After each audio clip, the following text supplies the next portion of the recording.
thank first of all, I want to thank y'all for taking your time out of your Friday night to join with me in this conversation. Sorry that we started late. But I want to welcome Kevin, Cecil, Juan, Will, Ashley, Frank, Percy, Kenneth, Jeff, and Dre to the call. Everybody, mic on? We hear you. Thank you for the about tonight introduction. Is just due to recent events. Thank you. Based on recent events with police and just in general, what we're trying to accomplish in our communities, I just wanted to I feel like we're in a state of emergency right now. We got COVID-19 going on. We got police brutality going on. We got rioting. We got looting. We got a lot of issues, a lot of distractions going on right now. And I just feel like we all collectively need a plan the people need a plan of action. They need something that we can say, you know what, let's start here, let's see where we can go here. I want to give people something that they can say, okay, we're gonna talk about voting, we're gonna talk about police engagement, we're gonna talk about how we're gonna clean the community, all these different things, and then let's figure out a way to send people on to when they wake up, they already have a plan that we all can follow.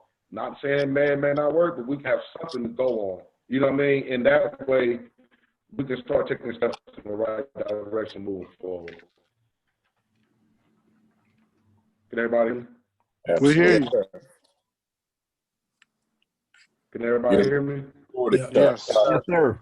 Ordered a little bit. But we hearing you though. You hear me? Yeah, you're breaking up, but we can hear you. Y'all hear me? Can you hear us is the real question. Go sit by the window, man. Go sit by the window. Okay. There's a bit of a delay. Okay. You're doing fine. Just keep going. Yes, sir. Yes, I can hear you guys. I can hear y'all real clear. Y'all coming in real good. All right, so since we're dealing with the rioting and looting and police issues right now, I want to go right into police engagement. So each one of you guys, first of all, take 60 seconds. We're going to start with Kevin, and we're going to go to Cecil, Juan, and everybody else lined up on screen. And I want y'all first 60 seconds and just introduce yourselves, and then let's go into the conversation of how we're going to handle police engagement. All right, my name is Kevin Cornett, man-to-man outreach. I do mentoring and coaching, but I think for me, the first thing that comes to my mind is basically training. I think that you have a police force, and I'm gonna speak specifically here about Indianapolis, that, where we're spending, majority of their training time on tactical things, how to use firearms, how to do car pursuits and things like that. How much time are we spending on dealing with the community and dealing with people with mental illnesses and dealing with young people and things like that? So the first thing I would say is the training. What kind of training are we need to implement to better equip them, not to just not to be military soldiers, but to be actually members of the community who are there to serve and to actually do their job and actually do more than what they're doing now. So that would be my brief 60 seconds. All right, is it on me? All right, Cecil Morris, high school varsity football coach, mentor, dad of a 10-year-old black boy. So in my opinion, I feel like with the officers that they're bringing in and the officers that are already on the force, I think we need to, get into a more mental aspect of it. I think, if I'm not mistaken, I think kind of like when you go into the feds and they do kind of like a mental diagnosis of the people, of agents and stuff, I think we need to get into something like that. And also, One thing is, I know it may not be important, but also if you're taking someone from rural Indiana and you're sticking them in the inner city of Marion County, like how do you know what I'm saying? Like, are they going to be able to adapt? Like, because there's a barrier there. You know, our culture is totally different than what they grew up with. Now there are some things where we can kind of come to a same level, but at the same time, I think it's trying to make sure that everybody is, well, the police officers are on the same mental level. Juan.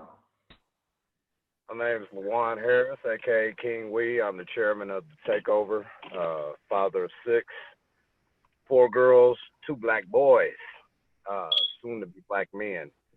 I think everybody so far has hit it on the nose as far as the psychiatric part of the training that needs to be so much stressed with the police force. Cecil hit it on the head as far as talking about, you know, where they're placing the cadets that are coming out of training and things like that. But one of the biggest things that really gets me is I don't think they really have a test that's going to be able to gauge the hate or the spiritual side of an individual. And if you are taking an individual who has been brought up in certain types of hatred societies and things of that sort, and basically trained by their parents to hate other colors and all that other stuff, you're not really going to be able to see what type of individual you're putting out here to quote unquote protect and serve. So, I mean, there's so many different systematic issues that we're seeing right now that are wrong with the police force. And I guess it's just going to be a case by case basis at this point. Yeah. Is that me? Yeah. Okay. My name is William Jones. I'm a pastor of multiple ministries, but mainly the Restoration Center. I deal with culture and behavior at Arlington Woods School 99 on the Far East Side, and I'm a parent educator and family restorer with contracted with the Department of Child Services. I basically believe, from my point of view, is multifaceted. It's deeper than, like everybody said, it's a systematic issue, but it's deeper than that because the mentality forms the system. And then digging into the spiritual side, I believe the spirit that is behind the individual forms the mentality that builds the system. I believe that it's hard because they do it at the school that I work at, where they deliberately ask certain strategic questions that are constructed to pull the true heart and the spirit of an individual out to see whether or not they're conducive for the environment that you're trying to build. But also, too, I believe that because we know we have to come to a place where we face the reality that they, a lot of times, are not going to make the adjustments. So we have to build and educate our people, our children, our sons. I got 3 adopted sons and I got a biological son, that we got to teach them how to make it home. We got to teach them how to have, because we're emotional beings by nature. And our emotion a lot of times gets misconstrued as rebellion, and they don't know how to respond to us at all. And so I believe that we have to teach ourselves, and it's sad that we have to, but we have to teach our own selves how to be able to make it back home. I have to do it with myself, you know, and so that's just my perspective. Ashley? My scenario, I'd say, is a little bit different. Coming from the aspects, the daily work I do is focused in community development. At a time where we know we do need to revitalize our communities, it's also very important that we revitalize the right relationships so a community can thrive. Of which everything that's been mentioned so far is very much true. And it speaks to the overall value and commitment that we have to do to feeling like we have the right channels of addressing these pains, addressing the aspect that when we're dealing with biases. We can, formulate things. If they have to follow law, like how can we convert some of these policies so they can help keep our lives around, right? So some of the things that I was hearing relative to officers that are not from our community now policing us, and their background is maybe that of rural. What can we do of extending the amount of community service hours in our backyard? Where, for instance, we expected of our barbers to have 1,200 hours, 1,500 hours or so forth. Why are we not expected of certain things of our officers to do? So those are things that come to mind. Also, in addition, I have to say this because I think it's very important that when it comes to the restoral of us being able to have the right serve and protect in our lives, we also have to make sure we're showing up into the community, events relative to criminal justice, our community policing, so that there's never a moment that they can assume how they can treat us, right? So I really do try to look at things from a problem, solving aspect. So hopefully we're playing our own part in the unfortunate part that we have to figure out how we can best live. So hopefully that background's good for our overall conversation. All right, Frankie. Pastor Akers of the Unveiled Church. Got 2 sons, 18 and 12, and we have a daughter as well, 17. Well, 16, turned 17 this year. But yeah, I agree with a lot of what I'm hearing. It's relational, and that we do have a systemic problem. It's not new. It's been around since we were emancipated, and it's facts. I think one of the things we have to dispel the myth amongst ourselves that this is not a reality. This is a reality, and people that are not even a part of our government. I read a report from the UN that addressed it better than some people from this country. I think some of us, a lot of y'all might have saw I think it was Rush Limbaugh on the Breakfast Club a couple days ago, and he said that white privilege he said it's a myth. He doesn't even see it. And they got on this top, of course, but there's a lot of people in other communities that think we're just making noise and complaining. And it's just not a reality. What we are going through is true. And we, like I said, we know the problem. Some of our people don't know the problems, don't see it. Right. Hopefully we can address that a little later. But for those of us that see it, I like what our sister just said as well. It's a relational thing. We can do things on our side from a community standpoint to support good law enforcement. I think they need our support. These are the sister that died, Leith, last month? Yeah. Mm-hmm. I worked, and me and Taj worked with her, 2 of her uncles, and so we can't look at them like they're all bad, and they have to feel that love from us. But of course, in any relationship, the love has to be reciprocated. Percy. Did you say me, bro? Yes. What was the initial question? I'm sorry. Come on, man.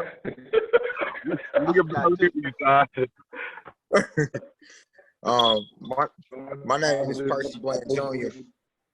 I'm the I serve on the pastoral staff as a pastor under Pastor Jeffrey A. Johnson at Eastern Star Church for all 3 of our campuses. I'm primarily responsible for ages 3 years old through early college, along with my bro Pastor Jay, collaborating on the college age demographic. I'm not even really sure how to attack your question as it pertains to law enforcement, relationships around law enforcement. Obviously, everything that everybody has said has been absolutely valid. Yeah, it's going to be some training. Yes, it's going to require some other relational aspects to who's policing our communities and what is their outlook. And I love the way that Ashley framed it. If we any other career profession, if there are some experiential requirements around training, around to even what somebody talked about earlier about mental evaluation, yeah, all of that stuff is partially necessary, very necessary in some regards. But obviously, no, they're not all bad. There is a major disconnect between what the common public expects of law enforcement as it pertains to what their primary role in government is, and actually what their primary role is, especially under this new regime. Mm-hmm. So I also think that we ought to adjust our perspectives as far as what we expect from law enforcement. And I'll prepare to digress from there, but I think we need to adjust our perspectives and understand what we're really up against as it pertains to the enforcement of law in a country that was not built for us, and then go the other route where the policies and all the rest of that stuff can be implemented. And I'll just add on kids. I do have 5 children, 2 boys, 3 girls, and that makes the situation a little bit more difficult. Okay, I'm getting ready to add everybody into the chat. Give me just a second. Yeah. Boy, you was going in, P. Don't get me started in here. Don't get me started in here, bro. Everybody in. Please mute, please, everybody. Keisha, Daphne, Dion, Ebony. Okay. All right, I'll see y'all later. All right, now you take care of Grandpa Michael. Take care, Grandpa Michael. Kevin. Ebony, please mute your mic, and Daphne, please mute your mic. Thank you. Welcome to the conversation. Okay, Kenneth, it's your turn. Thank you, Taj, for having this forum for us to be able to conversate and communicate about these issues. When you think about police and community relations, the first thing I would say is that it's not totally on the onus of the police department to build those relationships. There are a lot of opportunities for regular citizens to get engaged, to understand the process, from the Indianapolis Public Citizens Academy to the FBI Citizens Academy to the Prosecutor Citizens Academy. And so we must engage in the opportunities that are available so that we can understand the process. But the same token to something that's already been mentioned is that also, I believe emphatically that the city of Indianapolis should not be hiring officers that are not residents of Indianapolis. That's a practice that has to stop. We must hire residents that reside within the city limits. I think currently right now, as long as you live in the donut counties, you are eligible to be a member of IMPD. But we must change that to make it so that if you live we will only hire officers who will live within the city of Indianapolis. The other piece of it is that law enforcement has to be able to build those community relations. And so you have to do that by getting out of the car, walking and developing relationships with the folks that you police every day, and not be afraid of the folks that you police every day. And one of the things that we have in the hood, and it sometimes is to our detriment, is the snitching policy. And so we encourage folks to snitch and to tell, particularly if they have vital information that will help law enforcement. But on that same token, police officers need to be able to snitch on each other when they see officers doing things that are not all right, that are not about policy. You need to be able to snitch on your fellow brother. And too often, police officers and those in law enforcement refuse to snitch on each other when they're doing things that are not within policy, that are not legal. And so the last thing I would say is that you look at what's happening all across America, even Indianapolis, too often what you see as it relates to the protests and to the riots, you don't see officers that look like the community. And so IMPD is not as diverse as it needs to be, but how about if you have folks that are going to be assigned to the protest, that they look like the population that they know are going to protest? How about if you assign an officer to a particular neighborhood, that those officers look like the people they're too opposite? And so we got to do a better job of demanding that even the city of Indianapolis, that when they are special events, when there are major events, that the officers look like the people that they're supposed to protect and serve. Real quick, Dion, please close out your video. Please close out your video. Thank you. Jeff.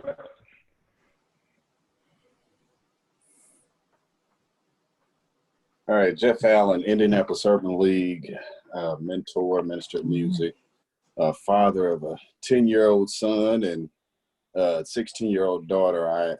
I agree with everybody that has spoken, man. It's a lot that's going on, but more so, it's a lot that's been going on. I think, for close to about 450 years, Black Americans, African Americans, we've been waiting to exhale. So I think there's like you said, like everybody has said, there's a systematic and systemic racism that's really been embedded in America. And I think that now within the police department and with America being on the world stage right now with CNN, being, anchors being arrested and people, newscasters being shot at with rubber bullets and old white men being pushed down by police. It's a lot going on. And so now everybody's being exposed to it. And so I do, agree with everybody in regards to, the community and the officers being connected to the community. And even what Kenneth and, others have said that, the officer should be within the city limits and, using our own officers. But I think training and accountability are the two top things that I would say. If we have training, I don't believe in blaming the victim. A lot of times we get caught up on, we Black and we gotta, 10-2, put your hands up, don't put your hands in your pocket, stand straight, hands up. We got so many things, but they work for us and we should hold them accountable. I shouldn't feel threatened or scared and you work for me. You know what I mean? And so, yes, those officers should be in the community. We should have, more events that would include them, more town halls that would include them and the people talking about different concerns. Like Kenneth said about the, the code, the snitching policy. Hey, man, there are babies out here that's getting shot, 8-year-olds and 6-year-olds and, drive-bys and stuff. Man, we need to, forget the code, because what if that happens to you?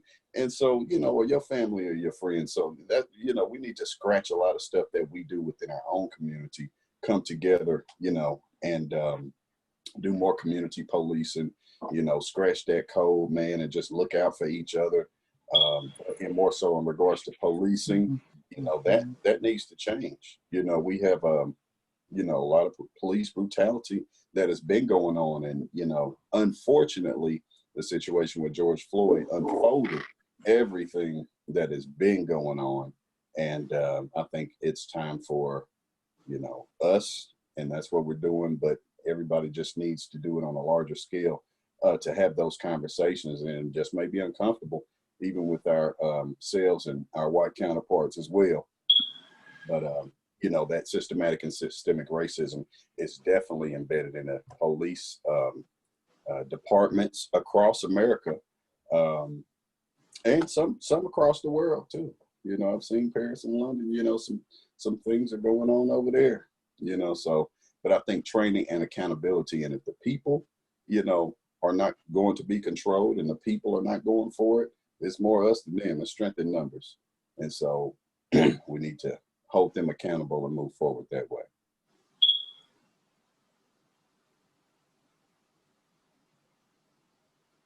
Dre, go ahead. I am Dre Morris, entrepreneur, leader, and a father. So one of our biggest problems we have with the police force is that we are civilians right now, and we're trying to fix a problem that we're not in. So as somebody else mentioned, this is a paid position they have. We need a stronger presence from inside the police force. A lot of what we are talking about, they recognize the problem, but we're not there. So the African Americans and the minorities that are inside the police force right now, they have to speak up stronger for us. You can't fix somebody else's problem from the outside. You might have all the great ideas, but in order for the execution to occur, it takes somebody on the inside to say enough is enough, which is kind of what you're seeing now when you see the police march with protesters, when you see the police kneeling with protesters. That is somebody on the inside saying enough is enough, and now the group can react to that. So we need inside balance. Also, we need to encourage more African-American people to join the police force. If they have all these different races, different, whether it's Caucasian or whoever, police in our neighborhoods, it's partially because we have enough people on the basketball team and on the football team and on the track team.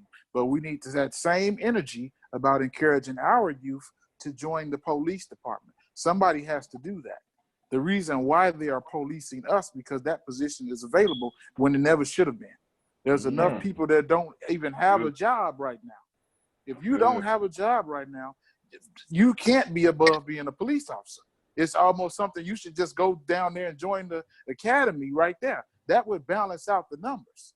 But they have the advantage in the numbers because they're willing to do it. We're not. We would rather go and do any job in the world, for the most part, than be a police. And when we see somebody that's in our race, in our group, in our background that joins the police, we often look at them a little bit shaky, wondering why they in that. Well, if you want to balance this out, we got to send somebody inside. We got to work from inside. And the last thing I understand, that because I've been a victim of police brutality, harassment, all of that, the police have realized we as civilians are unorganized. So it's easy to beat somebody who have no plan, have no strategy. We have no funnel. We have no jurisdiction over ourselves.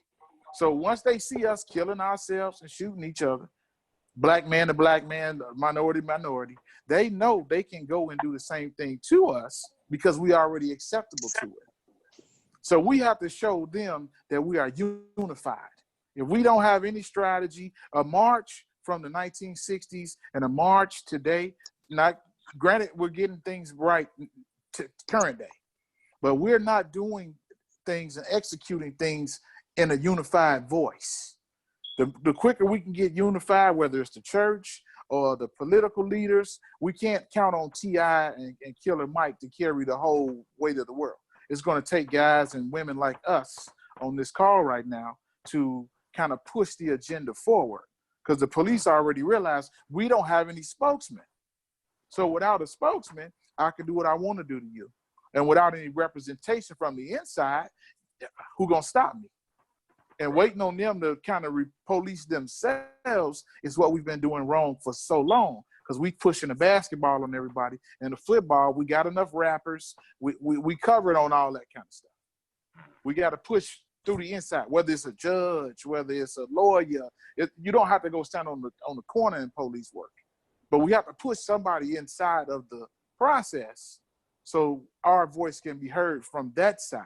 Because right now we on the other side, and from the other side, it's easy to just mute us, just like a phone call. So right now they got us on mute.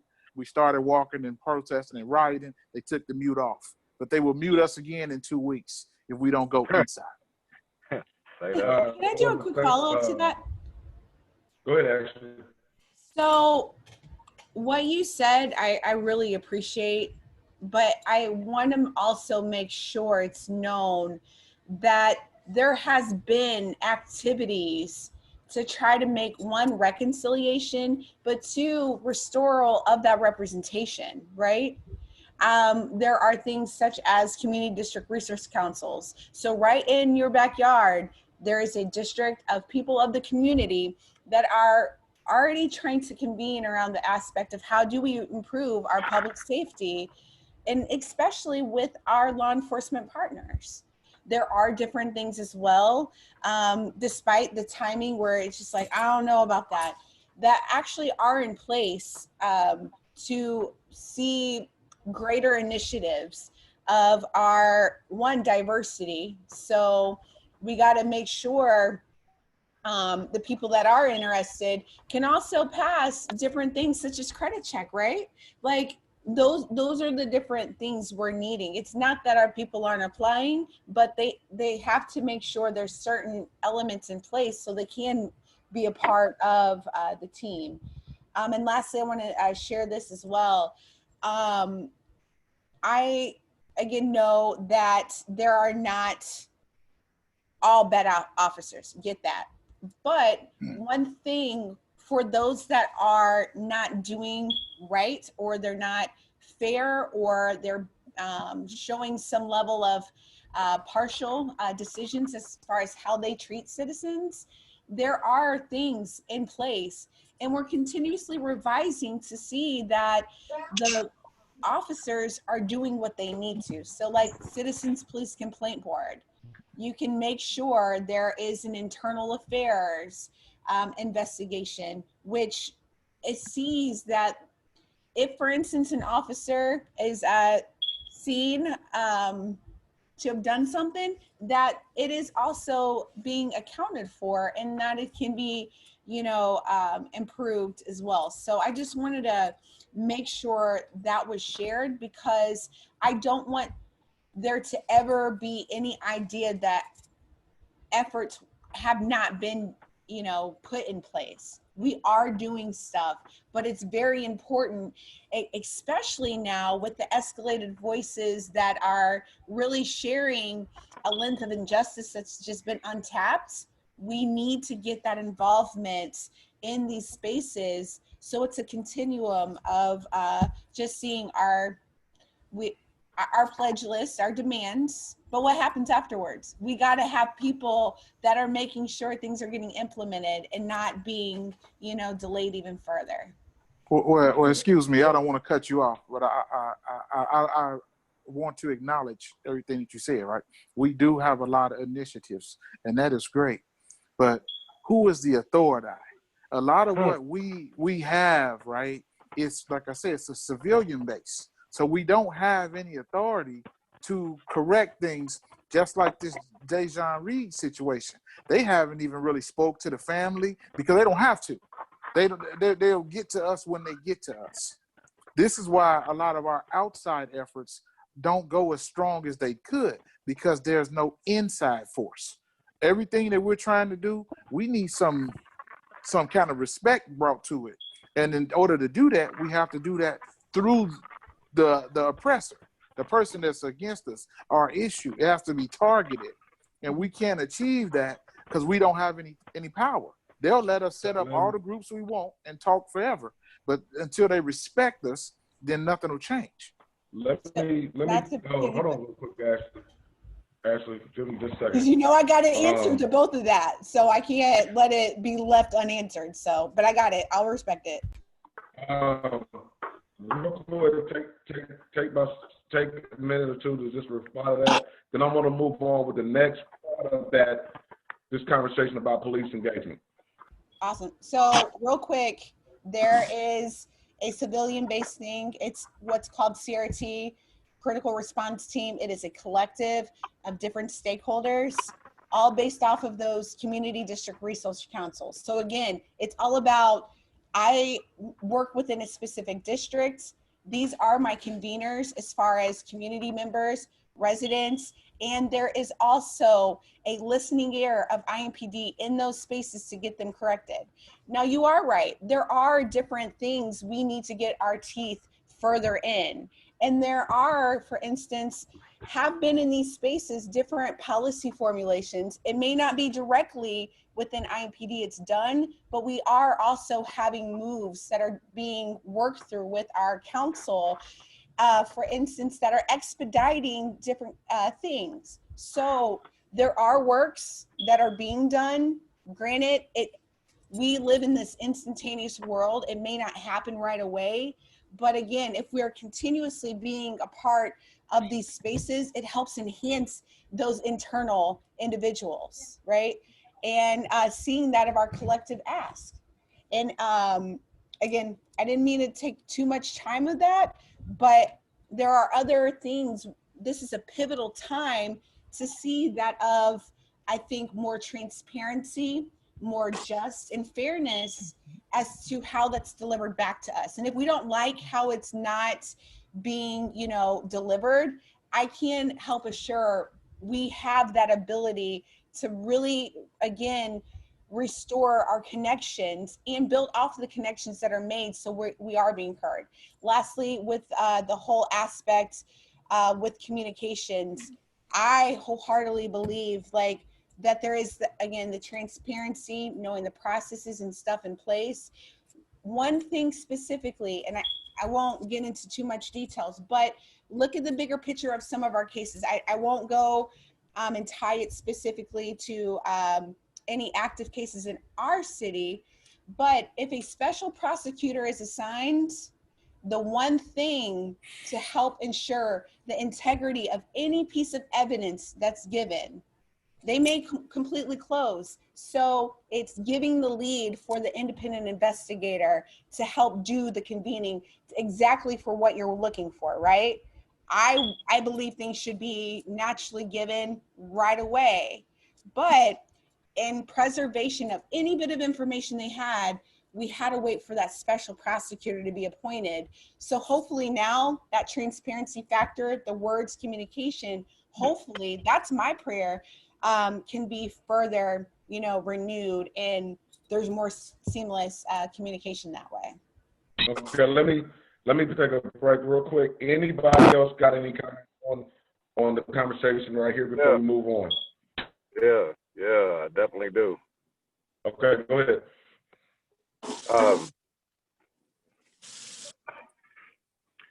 All of that sounds wonderful. For Drayshawn Reed, it's too late.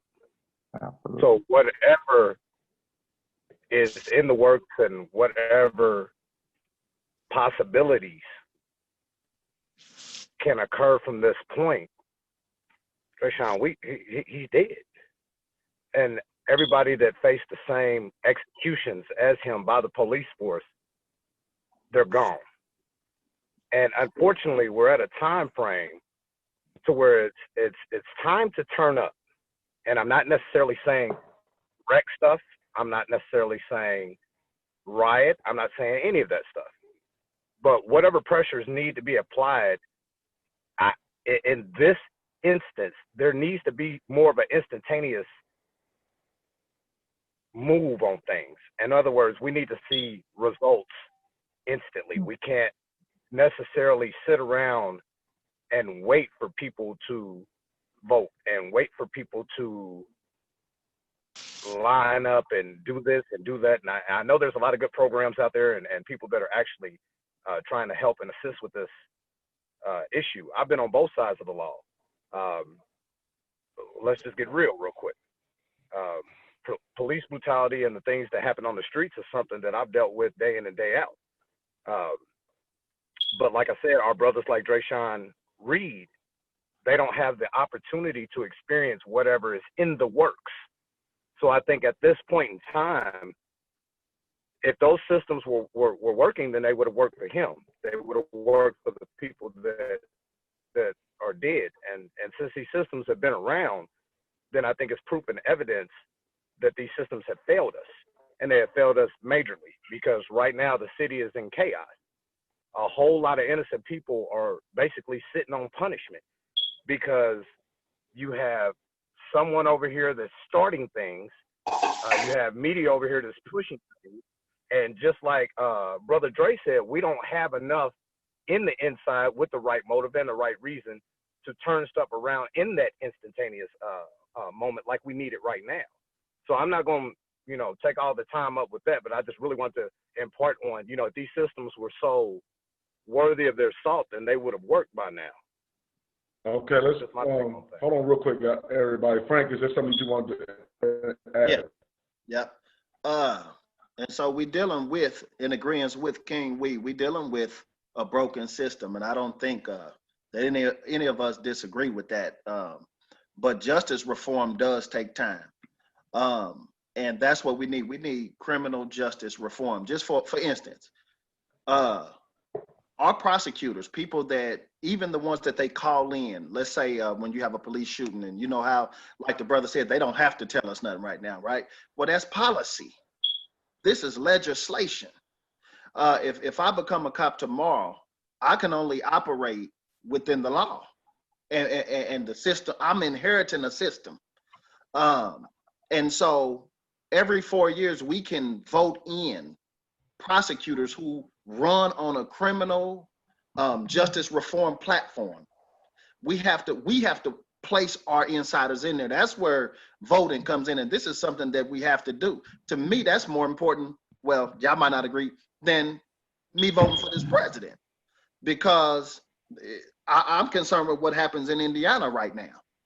And if I got a prosecutor that's bloodthirsty and come from a long line of bloodthirsty individuals, then that's what I'm going to get. The system is disproportionately set against poor people. And guess who the poor people are in this country? People of color, us. And so we are, listen, we in trouble as far just legislatively. And so no war can be fought on one front. I'm not good at everything, you know what I mean? But what I'm good at, if I can hold my corner down, and you can hold your corner down, and our community activists can hold their corner down, and we can put people, if I'm not good at politics, but I can vote for somebody that has my people's interest in place, I can do that much.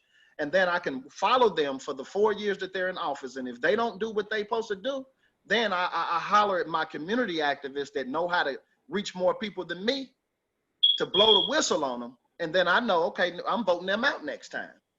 You know, people want everything from us, but don't want to invest in us. People look at us, our people, as if we are a bad investment.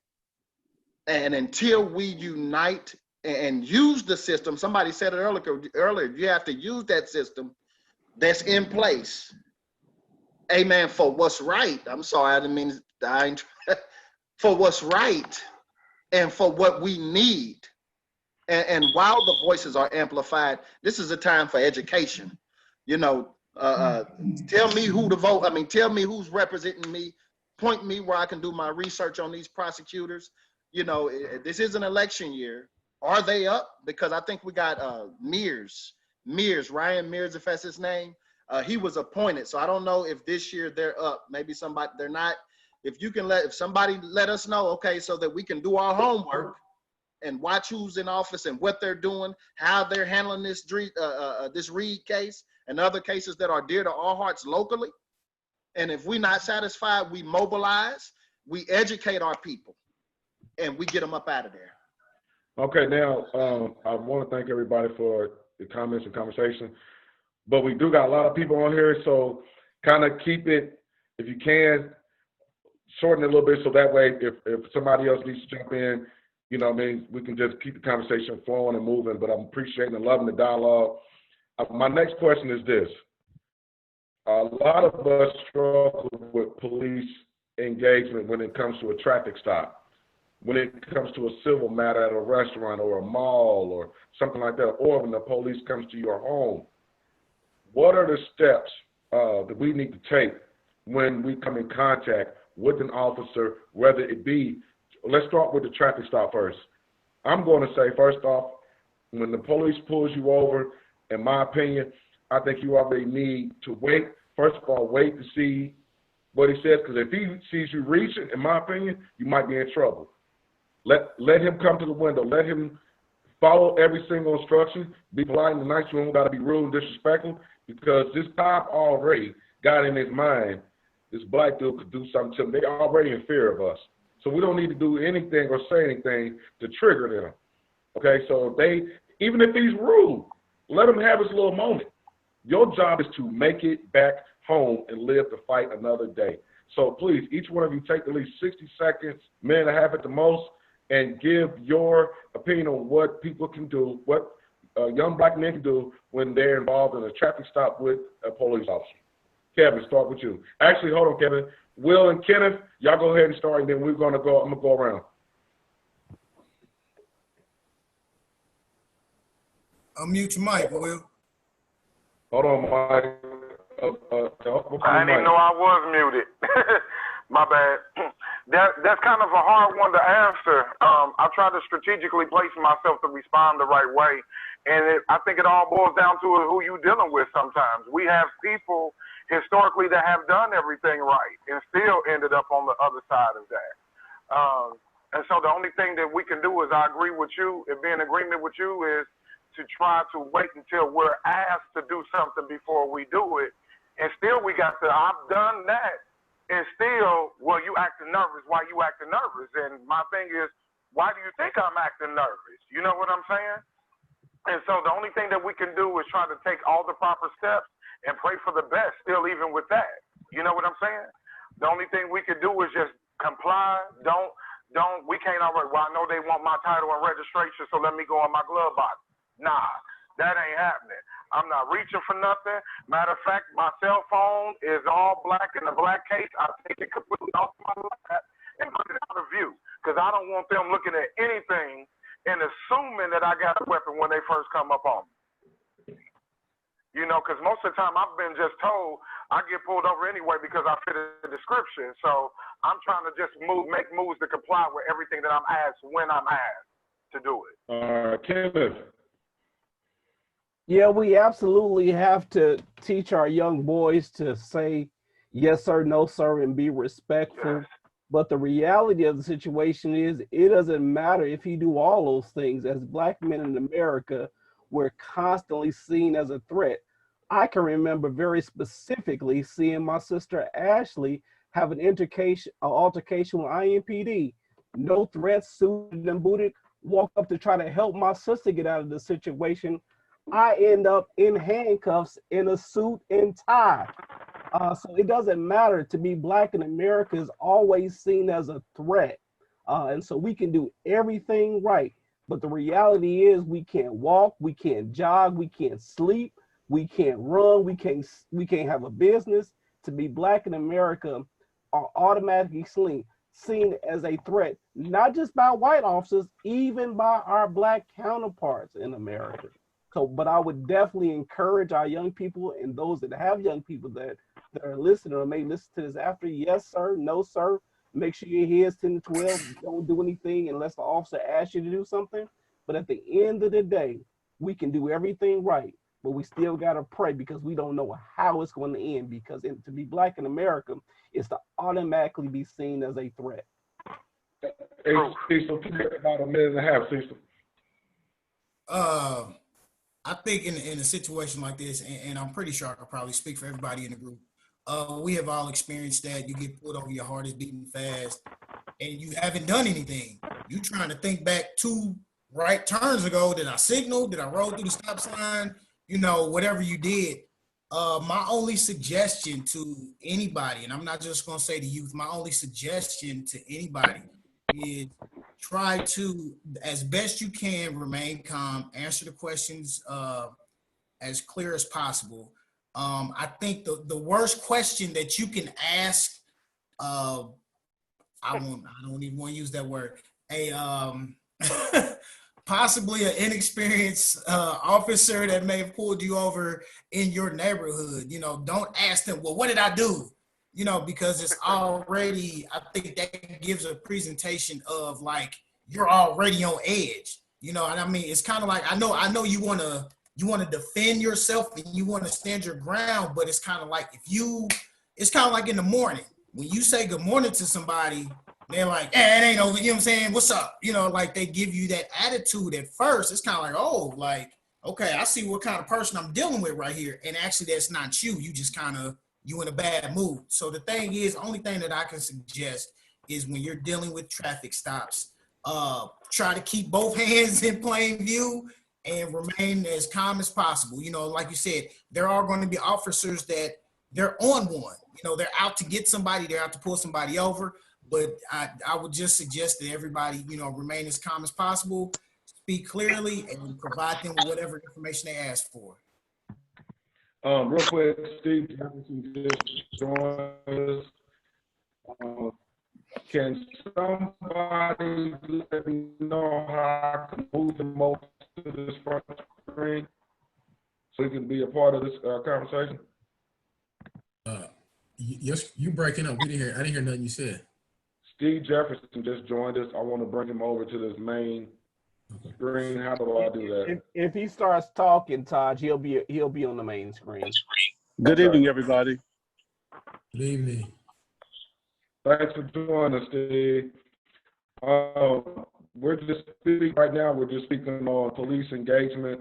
What steps should a young black man take, or in a period if he's once he's stopped by a police officer at a traffic stop? So Cecil just finished up. Dre, go ahead and speak on that. Give your take, and then we're gonna go to Steve, Ashley, Frank, and then Percy.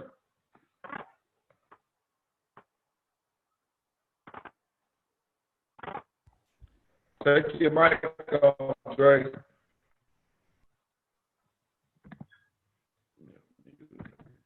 Okay, I'm unmuted now.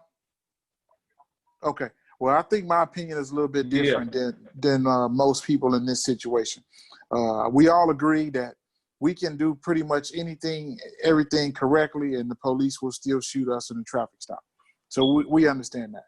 So here's what I suggest we start to do. When a police officer pulls over an African-American man, woman, minority, period, the first thing the police officer does is call in backup. We have to start serving as backup for our own people.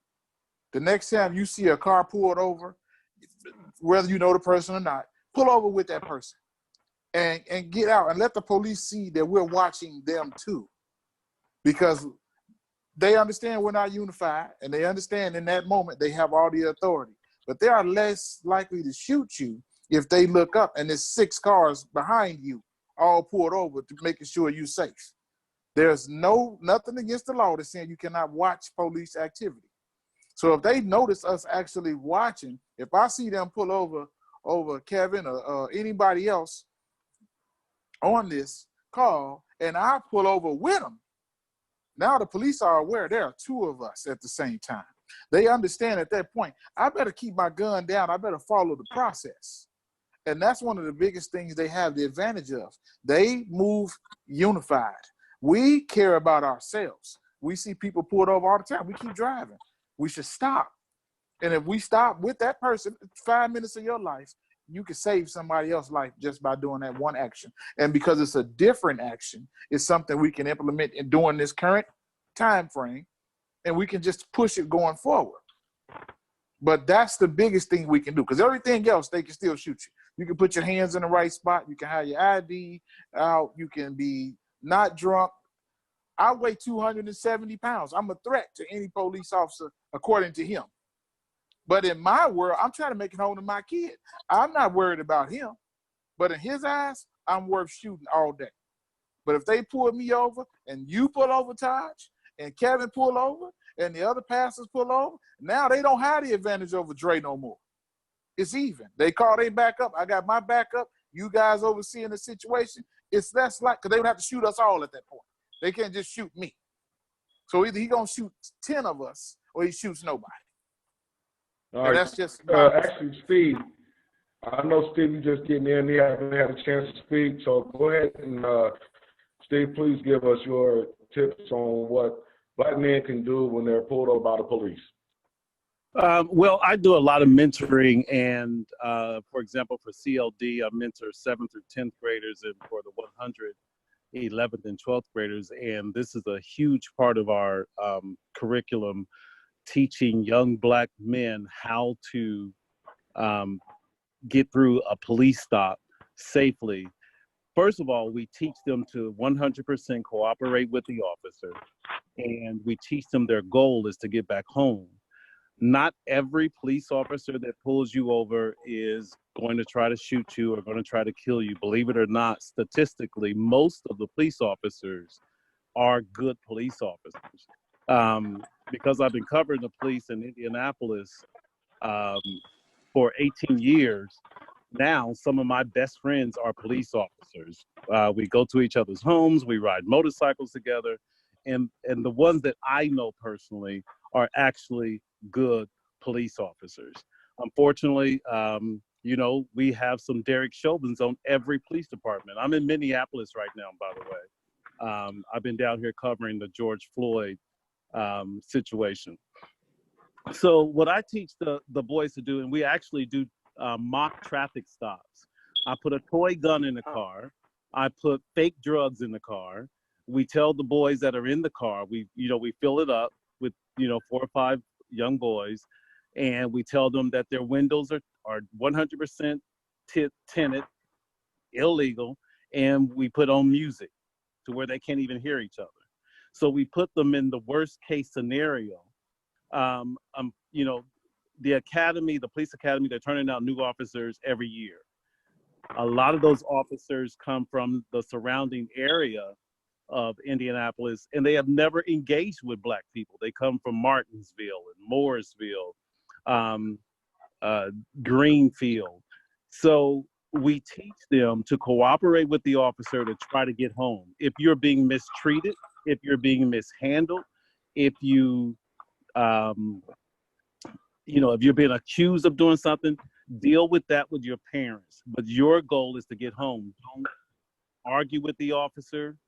Don't fight with the officer. And as far as, and I'm not here to try to correct anybody's experience with the police.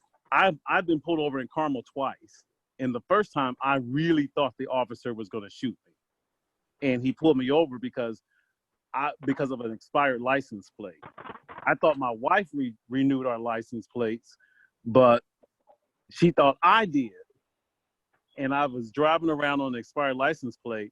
They had one of those automatic license plates readers. The officer pulled me over, and he literally had his gun out. And I even explained to him who I was, where I worked, and I even said, "Sir, please put your gun away. I am not a threat to you." But he felt like I was a threat to him because I was a Black man. The second time I got pulled over in Carmel, I was on my motorcycle, and the officer pulled me over for kicks, simply because he was in an unmarked car they had just got, and he stopped me, pulled me over. I wasn't speeding like I usually do on my motorcycle. And he, while I had my helmet on, he kept asking me, "Did you know I was a cop? Did you know I was a cop? Could you tell I was a cop?" And I thought it was strange. And I said, "Why are you asking me if I knew you were a cop?" "No, I didn't know you were a cop. I didn't care you were a cop because I wasn't doing anything wrong." He said, "Well, we just got these unmarked cars now," and I was just trying to figure out if anyone could figure out if it was, a police car. I took my helmet off, and he recognized me immediately. And all of a sudden, the whole tune changed. But if I had been one of those young Black men that I've, told, "You've got to get home and deal with being harassed later," there's no telling how that could have ended. As far as me stopping because somebody else is pulled over by the police, I just want to say be careful doing that, because sometimes the police, they are pulling over felons who don't want to be stopped. And if they engage a different way than you would have engaged, then all of a sudden you become part of something that you didn't want to become part of. If you're going to pull over, pull out your cell phone. I have recording devices in my car, so when police do pull me over, I got it on camera. I have one on my, and they're very cheap. You can buy them online. I have one on my rearview mirror, because I wear a body cam. I belong to the Red Tails Gun Club, and we encourage each other to wear body cams. I have my own camera. So if the officer is going to be recording me, guess what? I'm going to be recording you too. Because what you say happened may not really be what happened, but I have it on camera. So my spiel is just get home, cooperate with the officer, and get home and deal with it later. One of the things that we fail to do is file complaints when an officer mistreats us. And if you don't file a complaint, that case will never get built up on that officer. Right now, the Indianapolis Metropolitan Police Department, they have a program that anytime an officer gets a complaint, whether it's a small complaint, a large complaint, the computer system flags their standards chief to pull them in and say, hey, we've gotten 3 complaints on you this week. What's going on with you? And that's one of the things that I tell them too. You've got to be vocal. Taj? Thank you, Steve. Hey, Percy or Jeff, do you guys have anything on this subject? Kevin looked like he was getting ready to say something. Come on, Kevin.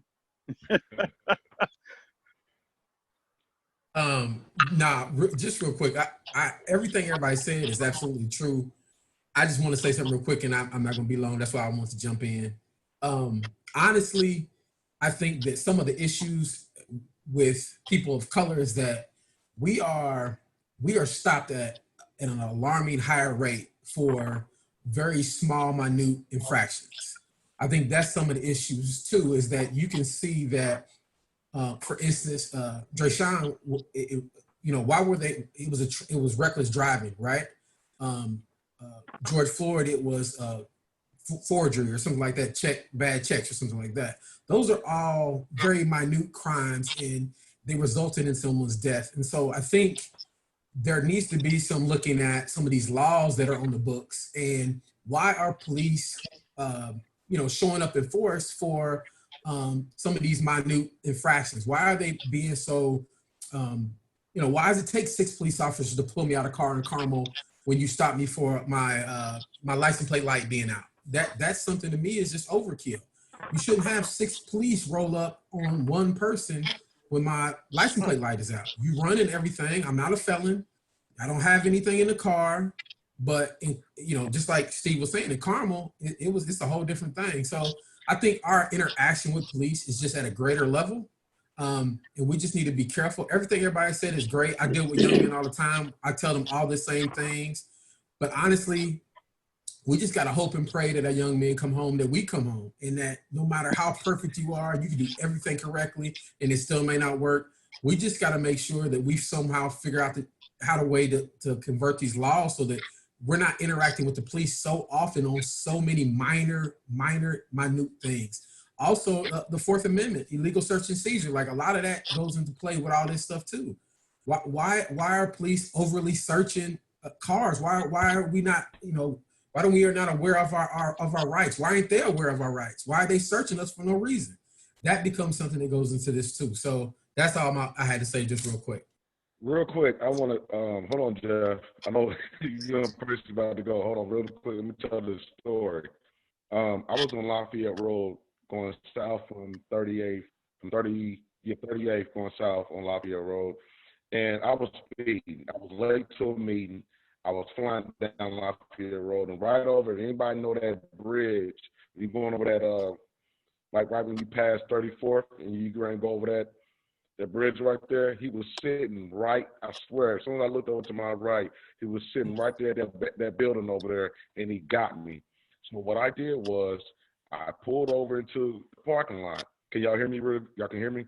Mm-hmm. Yeah. Okay. So when I pulled over into the parking lot, he pulled me over. He walked up and he asked me, hey, how you doing? Whatever. And he said, do you know why I stopped you? I said, look, man, I know I'm hit. I said, I'm speeding. I said, I know I was speeding because I was on my way to a meeting. My meeting was right at this building. I was late and I didn't want my meeting to leave. So he took my license and registration. He came back. He said, I see you got a gun permit. I said, yes. He said, do you have your gun? I said, yes. He said, where is it? It's underneath the seat. He said, keep it right there. We'll be best friends. After I explained to him what I was doing, he said, you're the first person today to tell the truth. Gave me my stuff back and told me have a nice day. So I've had good interactions with police. I've had bad ones.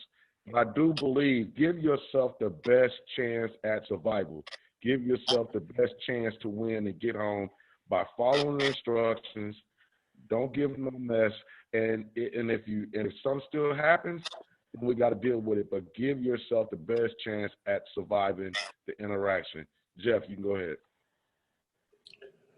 Yeah, and I agree with everybody in regards to being smart. That's just something, that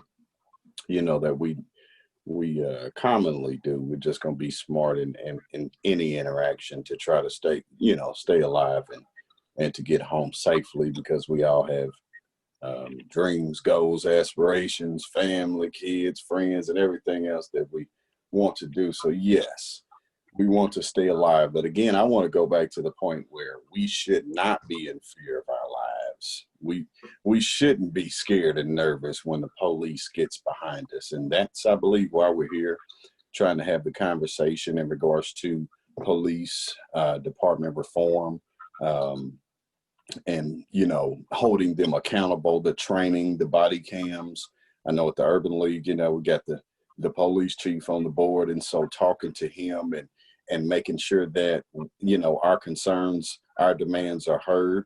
The mayor, he has to be involved. Again, one of the other gentlemen made a comment that we need to have someone inside, and so, yeah, I agree with all of that. But I just don't think that we should be still in 2020 at a point where we're nervous when police, our public servants, the people that we pay, get behind us, So, yeah, we should be, have our hands tend to and just make sure that we're not presenting ourselves as a threat, direct threat, not as an indirect threat because of the color of our skin.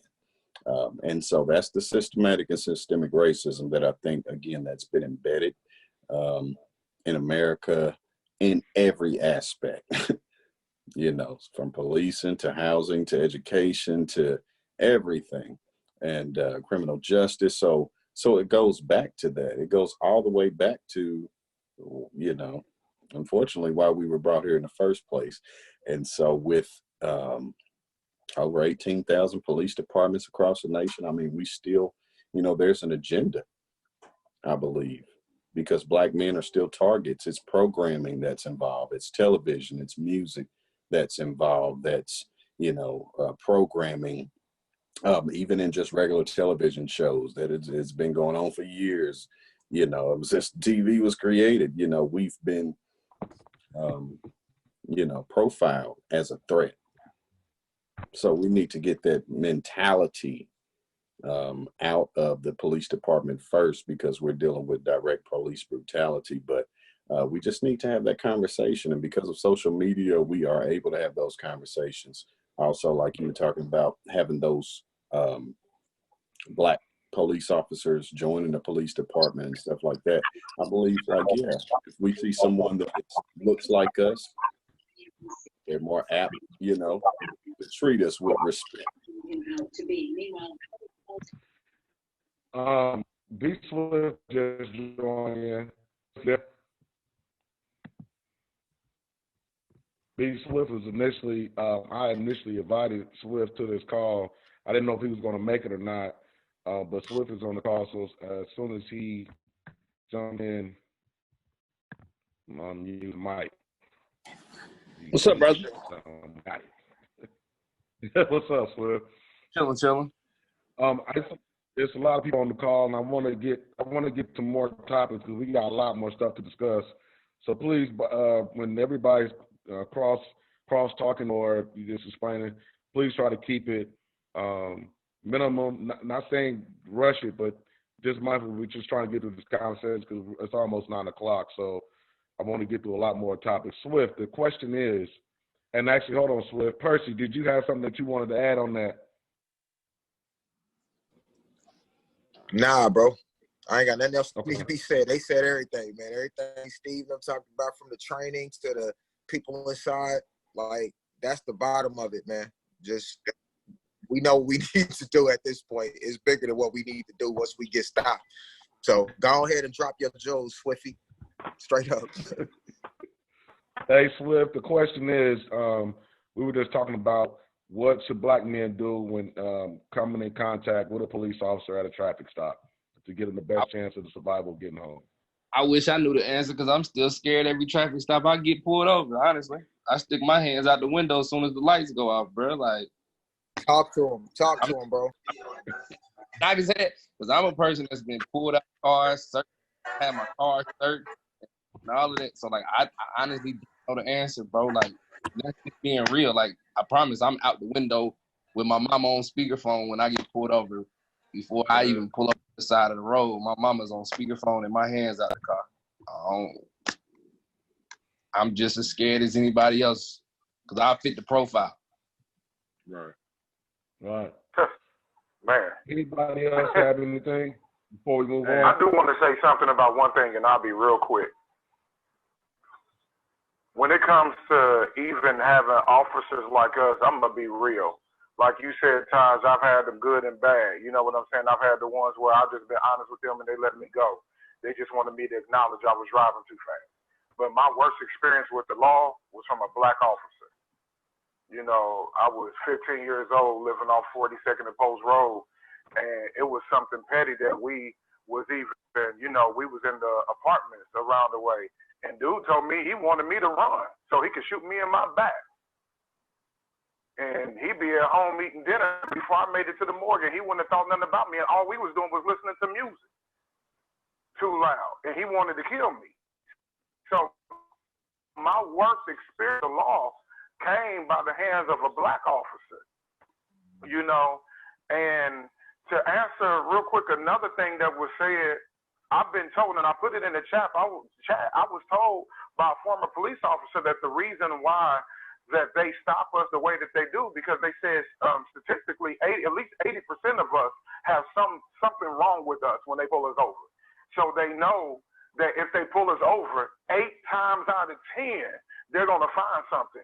When you go to Carmel and Fishers, you don't see police ducked off like you do when you ride through 42nd Street and 38th Street. They do that strategically to hit quota, you know, and so that's why they do what they do. But I know some people say that they want, you know, officers of color, but my worst experiences have been with officers of color. Mm-hmm. Ask quickly, I know Ashley's over there itching. Ashley's over there itching. Hold on. I'm sorry. Ashley. Go ahead, Ashley. I'm not, but I actually think it's very important that when we're talking about the issues going on, and it's very important we are. I'm tired of knowing people I love, people you love are dying and also experiencing pain just because they're just living, right? So in relative aspect, I think fixing those disparities to that 80%, you know, recommendation earlier, like we can say like our council president, Bob Osley, I know he at one time was like actually considering proposing that IMPD would actually look to, hold on. With it, I'm sorry, I want to make sure I got you the right information before I quoted it. VOP is looking to actually keep a track of all of the traffic stops based off race. Right now, it's not in place. So if we're going to fix it, it's really good to know that this data will also help expose those disparities and systematically, like, hopefully that's other good ways for us to help address these inequities that are happening in our life every day. It shouldn't be just because of your geographical location, you have higher odds of getting pulled over. We need to be fixing these problems. So knowing VOP put that in place, I think that's great. And then overall, we are going to be able to see how we're pointing out other problems within housing or other aspects of even the interactions with those officers. So I wanted to make sure y'all knew about that upcoming proposal.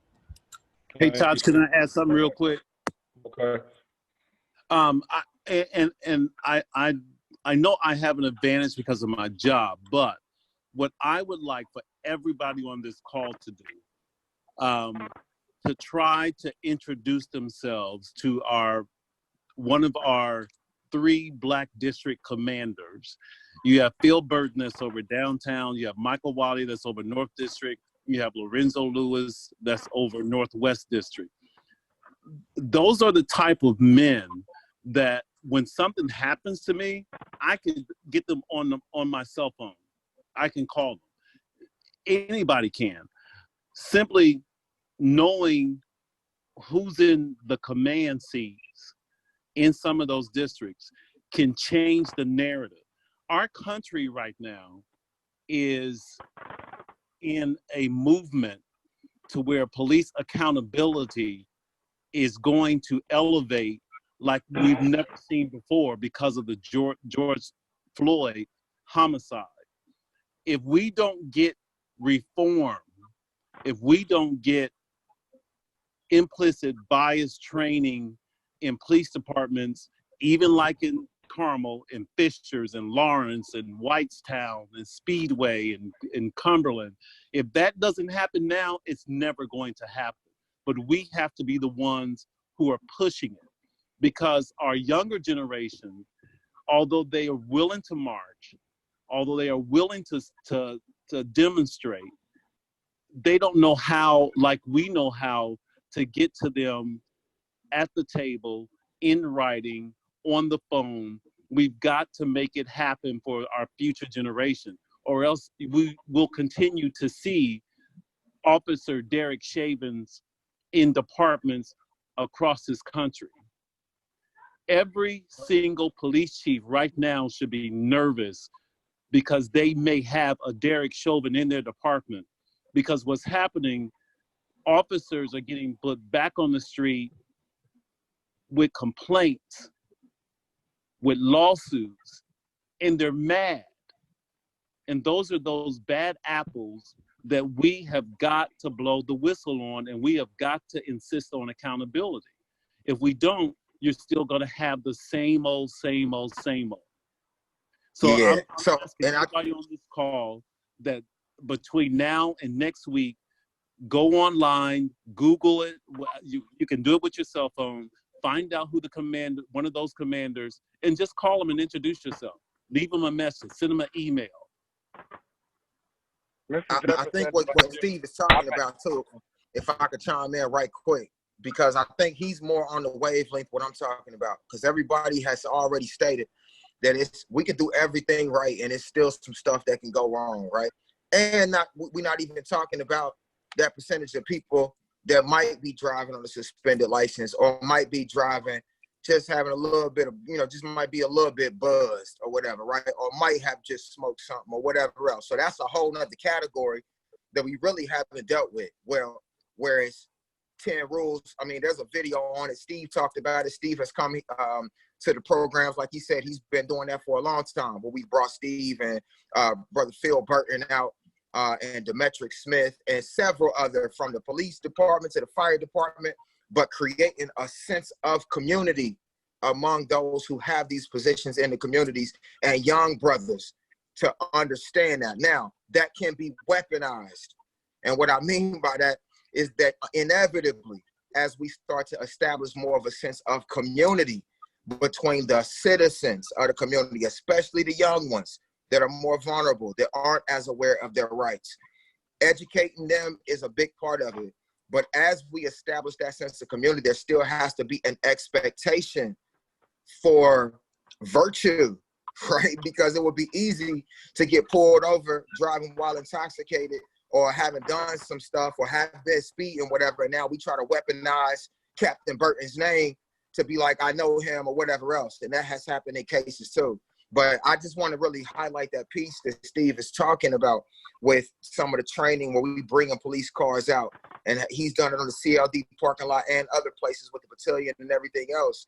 But that training does have to be expanded. But the root of what we're talking about, as far as helping our community change our mentality around the position that we play when it comes to how are we training ourselves, how are we policing ourselves, how proximate are we to these community organizational leaders, whether it's the CEO of Indiana Black Expo, whether it is Bob Ashley, the brother that Ashley talked about, the chairman of the city county council. Do they know these people by name, and is there a trust factor established among those people to say, yo, we have to govern ourselves as far. So the conversation around how we interact toward police and all that stuff, it's necessary. And I appreciate y'all's feedback, man, but this is bigger than that, man. It's videos on YouTube, 10 rules to get home safe.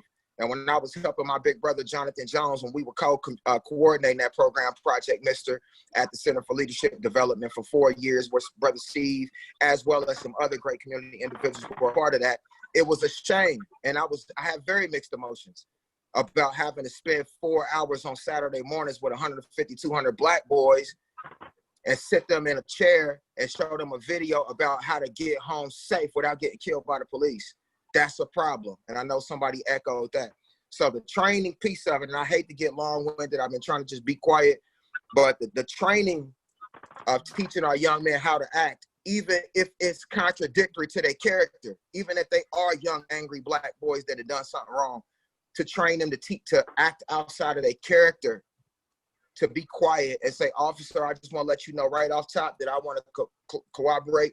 And with everything that you're telling me to do, man, I want to get home to whatever we got to do. Even if we teach them and training them to act outside of their character, that only solves a small percentage of the problem. And there's a bigger issue that we got to be able to get to the heart of in our community as it pertains to relationship and raising our community up right and retraining ourselves and bringing the community leaders into solidarity as it pertains to doing that. Juan, go ahead. Go ahead. So I don't know if y'all noticed, but I'm in my truck right now, and what I teach is to always have your paperwork and everything visible. So all I'm doing is reaching to my right hand, and I'm grabbing my ID. When you see those lights, when the cherries and berries go off, slow your car down, slow your vehicle down, put your hazards on, and just make sure that your information is easily accessible. Got insurance, registration, ID. I love what P said. Less is best. Do not quite. I think one of the problems that we've had culturally is we have a lot of people that want to go into the law and you can't do this, and you want to challenge the law enforcement officers and things like that. You don't know if he was in a kick the cat mode that morning, got into a fight with his baby mama or his wife or whatever. So what you don't want to do is incite a riot with the police by giving him ammunition to come after you. So simply put, already have your information in hand. Come to when you put the hazards on, that should be signaling, look, I'm not trying to run. You're slowing down and decreasing your speed. Roll your window down enough to talk to him and hand him information. Just don't say anything. Don't ask questions like, why are you pulling me over? Don't start stating the law and all the rest of that stuff. Hand him your information. If he don't want it, he don't want it. Let the cop lead the situation. And the only reason why I say this is because it's going to keep any type of whatever he has going on in his day down. Now, I do understand that we should know the law and we should have our rights to enforce the law, but timing is everything. Some of these cops are not cops. Some of these cops, like I can't remember who said it earlier, they have an agenda. When they see young black men, especially young black men, and now they're challenging our older black men. When they see young black men, their first thought is exterminate. I hate to tell y'all that. Trust me, like I said, I've been on both sides of the law. I have an officer on my board, and I have plenty of officers in my group. So I get to talk with these individuals a lot about what they experience out here in the field. One of the biggest issues, and I think it was Mr. Jones had said that his biggest issue was with a black cop. Well, you have to understand, they are put under the scrutiny of racism within their department. They're being called, can I say that word, Taj, or leave it alone? The N-word, leave it alone? No. They're being called the N-word. They're being harassed within their department. So you have to understand, they already have a chip on their shoulder coming out the gate.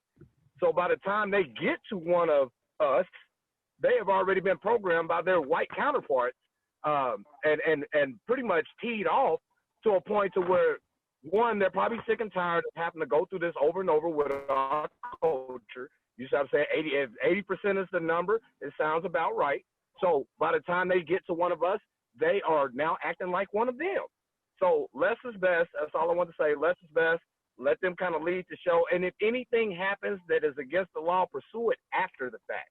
That might just save your life. That's all I want to say, Bob. Okay, now I want to close out this conversation so we can move on. I want to talk about voting. However, so I just want to come up with something, because the whole point of this conversation is to have a solution. So the solution to police engagement is what I'm getting is less is best, right? Have your info ready. And my thing, follow instructions. It might not work, it may work, but give yourself the best chance. And we all agree on those 3 things that you can do. Have your info ready. Well, actually, follow instructions. Follow instructions first, because when they get behind you, you got to follow instructions of pulling over. So follow the instructions and pull over. If it's at night, I would suggest waiting till you actually get to a lit area. Don't pull over in a dark area. Give yourself the best chance. 2, have your info ready. 3, less is best. As he said, less is best. Because once you get talking too much, that's when stuff happens, in my opinion. He asks you, you answer. No long-winded answers. What you doing? This way. Where are you headed? Going this way. Do. Answer it and move on. Because I believe the longer you talk, you ain't got to worry about it. It's going to be a long night or a long day. And we're just trying to make it home to our family. That's all we're trying to do. So let's move. I want to thank everybody for that dialogue on police engagement. But let's move right along to something else. And that's voting. We just had the voting. What was that? Ashley, June 2nd? June 2nd? June 3rd? It was just a day. June 2nd. June 2nd. June 2nd, okay.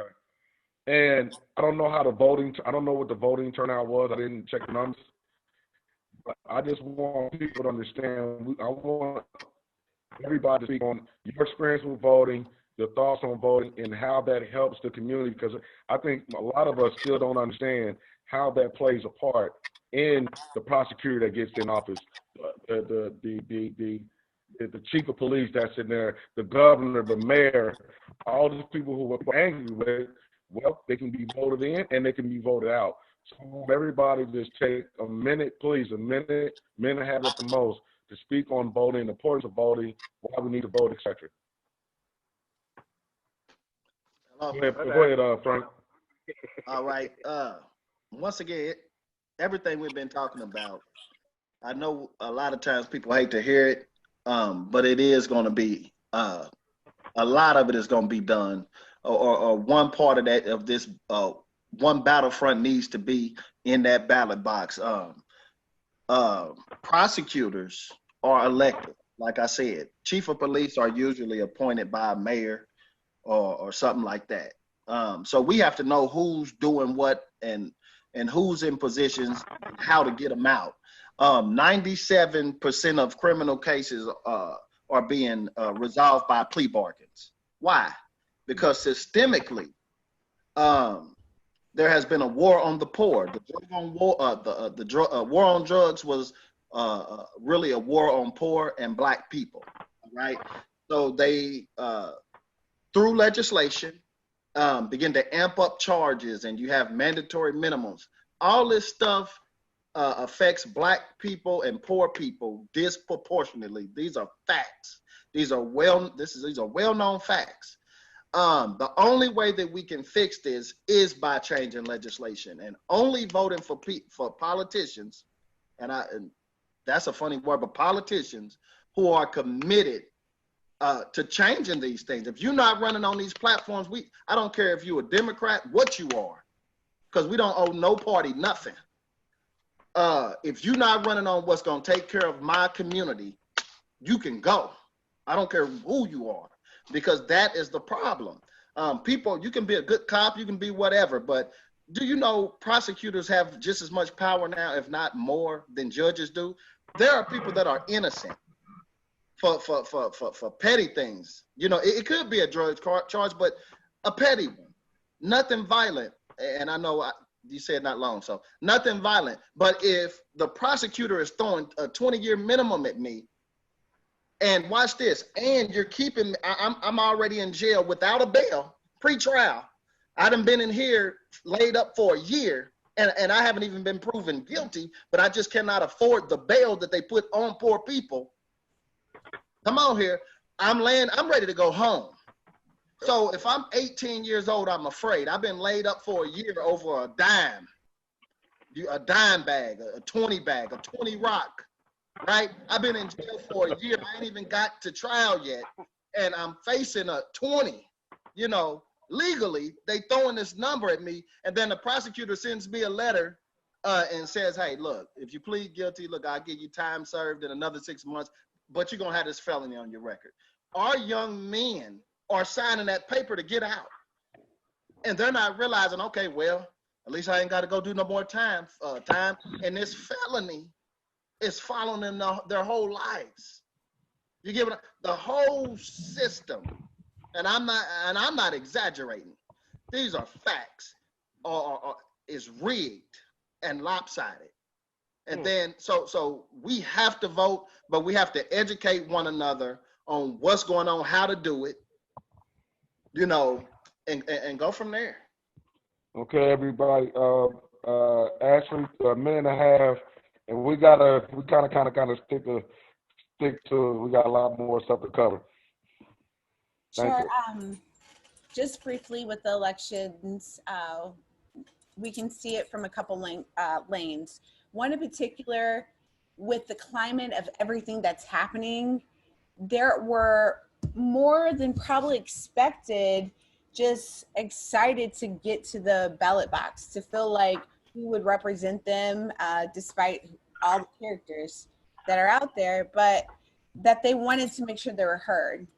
Secondly, there are levels of innovation we have to really congratulate, but also as well make known we have some things to, you know, grow with. And in particular, our council working in conjunction with our Madam Clerk.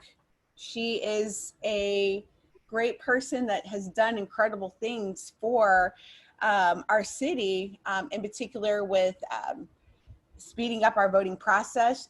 She helped, you know, make sure every household that was a registered voter in Indianapolis, they had an absentee ballot. That's pretty great. We didn't have to, you know, go through a tedious process with it. Now, are there things that can be improved? Yes. Like, we will be able to review the fact of we need more than 22 voting centers. We also have to see as well some of the means of the delivery of the ballots. So there's no confusion as to if I turn it in or do I go to a location.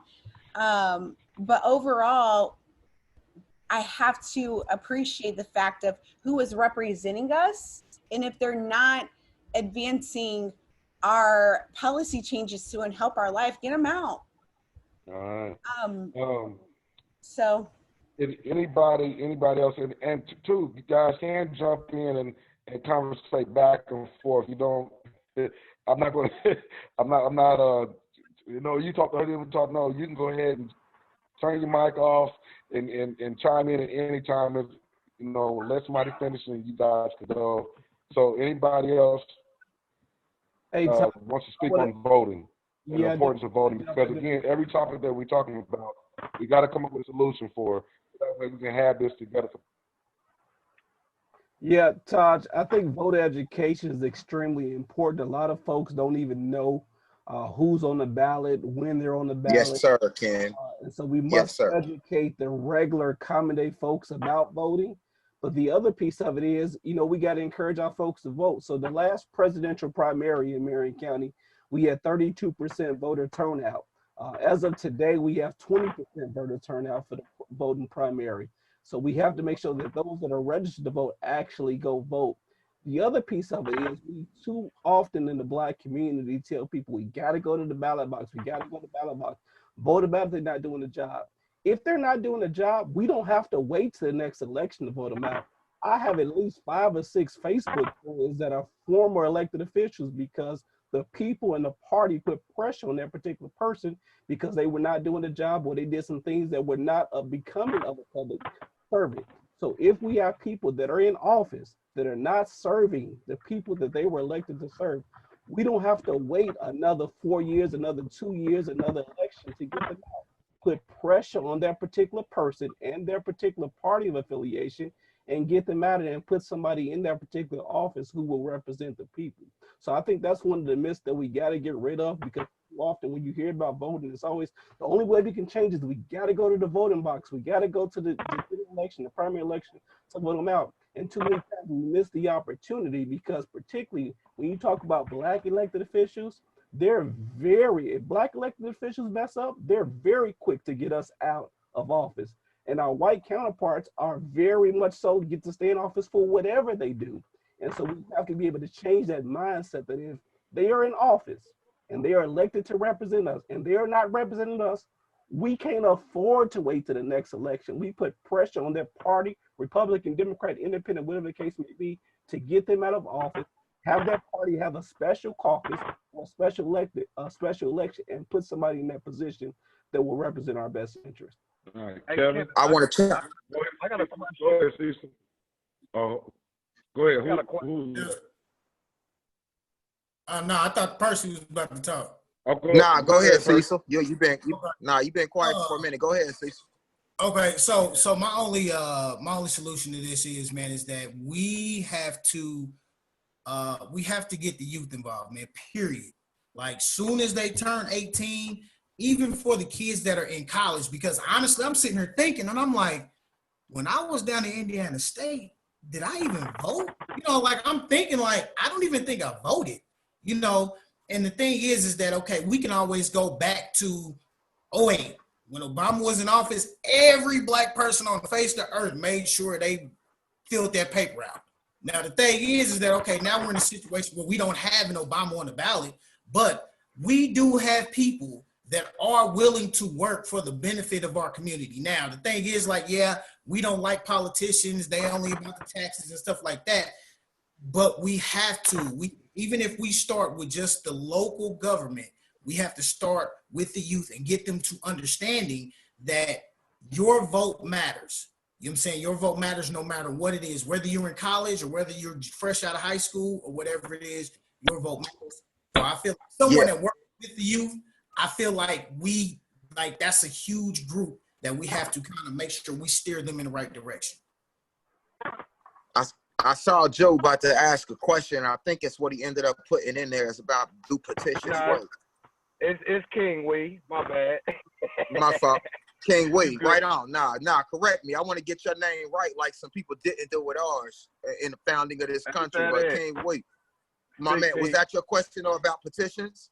Yeah, I was, because since Kenneth was touching on it, I wanted to know, do petitions work? I see a lot of people talking about petitions and stuff like that, and I just never jumped on the train, so I'm uneducated.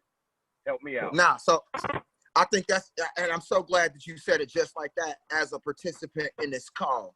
And I think it goes straight back to what Kenneth talked about off top. It goes back to what Ashley was talking about. It goes back to everything that my man just said. Listen, when you're talking about what we can do tomorrow, you're talking about what we can do right now as the black community in Indianapolis. Y'all I have a vision. I'm gonna still keep it under 90 seconds. I have a vision that Indianapolis can become the culture capital as it pertains to how we do community in the black community, to keep our state representatives accountable, to keep our community organization CEOs and our educational upper administrators.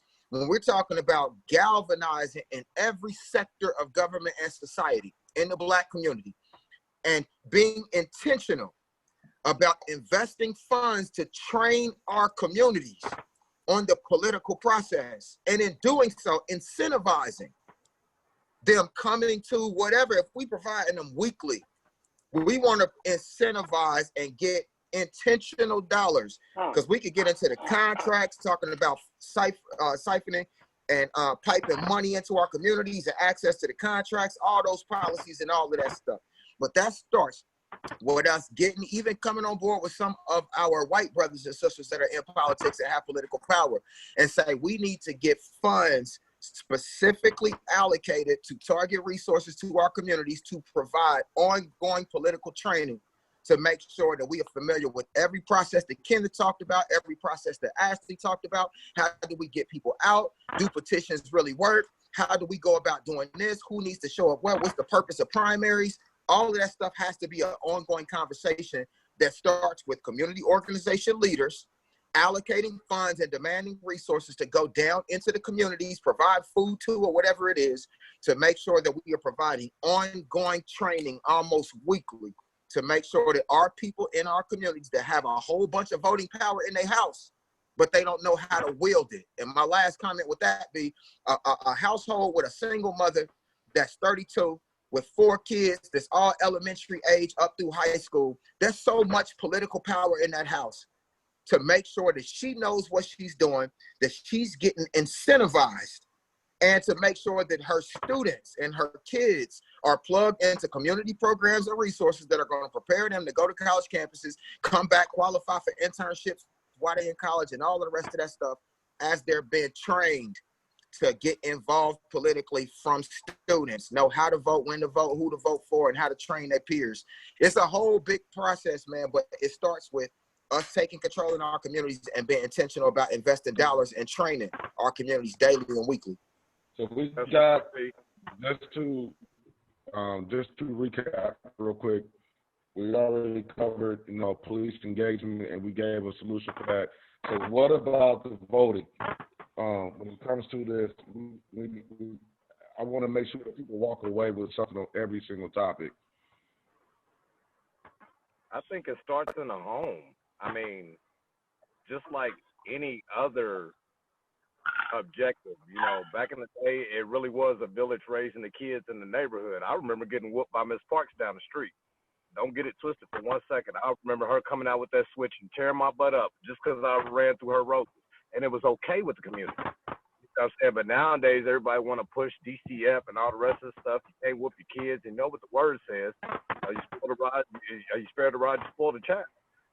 I think all of that stuff, we really have to cultivate our parents, especially our Black parents, to be able to instill this information onto the children, because the children out here running reckless. All they care about is what's on BET and what the next fashion and fad is.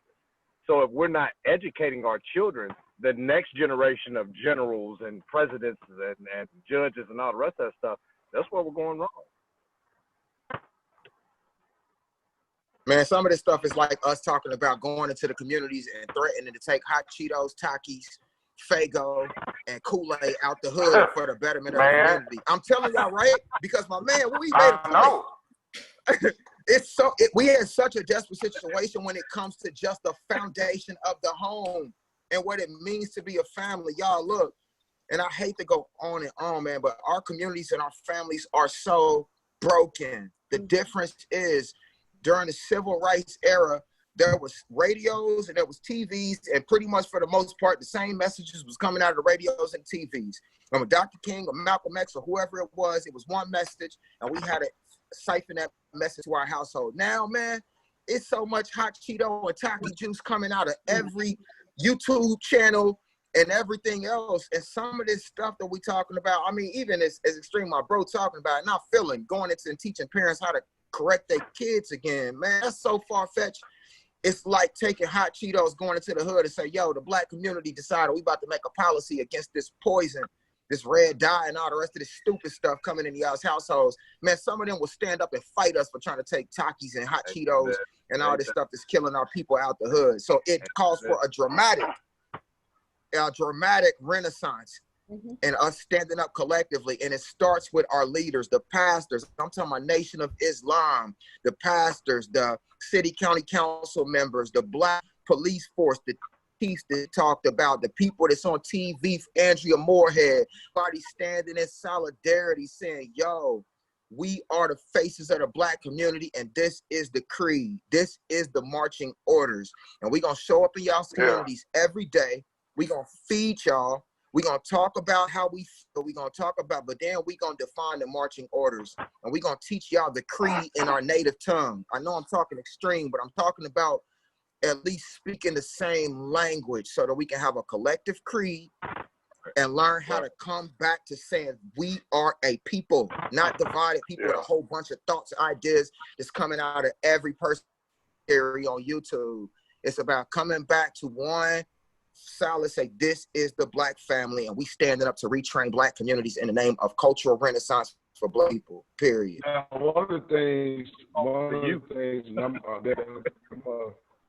going to this subject based on what you guys are speaking on, mental health. Mental health is a real serious issue in our community as well. And I think a lot of things into a part of what happens in police engagement. what's going on with black on black crime, what's going on within our homes, like King we said. I think a lot of that mental health. So let's take a few minutes. Everybody, at least take 2 minutes, and let's just talk about mental health and how can we help these kids. And also some adults too. There's a lot of adults dealing with mental health that they have not dealt with themselves, and that is trickling down to the kids. So let's talk about this mental health for a few minutes. And Ashley, you can take it away. Yeah. So thank you for bringing that up. I say from a community development world, living every day, to be able to improve our health, I have to first start off with the trauma. To be able to feel like we're able to advance in our workforce, becoming a homeowner, it's all coupled into, I think, left alone, mental health, emotional, traumatic moments, and we have to address that. We will never be able to get to what Percy is talking about until we address what's hurting us internally. Even with the midst of COVID right now, we're also looking at everything happening with protests, rioting. People don't know where their next paycheck will come from just because of every economic changes that are happening to us. So amidst of sharing that, like an idea like I'm trying to put to paper right now for our Northeast Indie community is healing spaces. Socially distant, of course, but just even places to feel like you're able to convene with others to talk about what we're doing. That's steps to getting the proper health.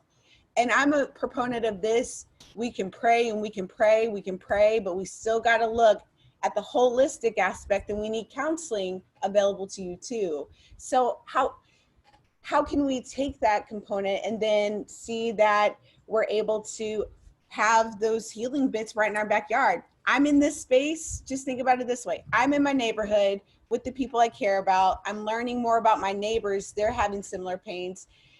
You're growing community out of coming together. I just think that we can really start seeing more changes in our own backyard and having that cultural shift to really get back to what community used to be. But mental health is definitely a major aspect. We have to get going right away. Anybody else? Now, actually, Cecil, you see a lot of this dealing with kids at LC. Man. Yeah, man. You know, when dealing with kids, you start to realize that a lot of what you see working with kids is based off home life. So it's learned behavior, it's learned dialect, topics, things of that nature. I mean, I could go on all day about the stuff that I've heard about neighborhoods and households from the kids that I work with. One thing that I will say, and one thing that I think about all the time is when I was younger, you know, I would either get in trouble or I would get into some mess. First thing my mom would ask me, "What did you do?" You know, so it's kind of like instead of you know taking up for me and saying, "Oh, we're gonna go over there and we gonna do this, and this." Okay, I gotta explain my part in the whole thing. You know, just like you said, just like King we said, you know, he got that whooping from down the street. You know, the thing is that we have to understand that you hold some type of purpose, reason, maybe a fault in whatever is going on. Once you realize that, then you can move forward. Okay, maybe I didn't understand what the teacher was saying to me because I felt disrespected. That's one of the things that I feel like when we start teaching the youth, we have to get into definitions, disrespect, respect, things of that nature. Because if the kids don't know that, the first thing out of their mouth was, "Oh, Taj was disrespecting me." Well, no, he wasn't disrespecting you. He was correcting the wrong behavior. You took it as disrespect. So now your response, what you learned at home is, "I'm ready to cuss Taj out. I'm ready to fight. I'm gonna call my daddy. I'm gonna call my cousins. The hood about to come out." You know, all of that stuff. So the thing is, I think that the mental side of things now is is more of a, instead of working it out or trying to work through my feelings or my emotions and things of that nature, I'm ready to fight. Like, I don't care what go down. I'm confused. I don't know what's going on. I'm ready to fight. So the thing is that if you're going to build a community up, you know what I'm saying? Like Percy said, we got to be on the same page. Everybody has to be on the same page. Everybody. Now If we're not on the same page, everybody's going in different directions, and we're not going to get the main thing accomplished. So as far as I know I got off track, but mental health is, I think if we identify and somewhat, like Ashley said, create safe spaces where we can discuss this and you can understand, why do I feel this way? Every time I see a police officer, every time I see a white person, every time I see a Latino, I feel this way. Why is that? Then I think we can move forward and start. So let me ask this then, because maybe I need to reword my question. How do we help these kids and even some adults with mental health? Is there, let me ask this, and y'all can answer this. Is there a number, a hotline, where a kid or an adult can call and just talk to somebody? 2, how do we get this information out to every single Black household in the city of Indianapolis?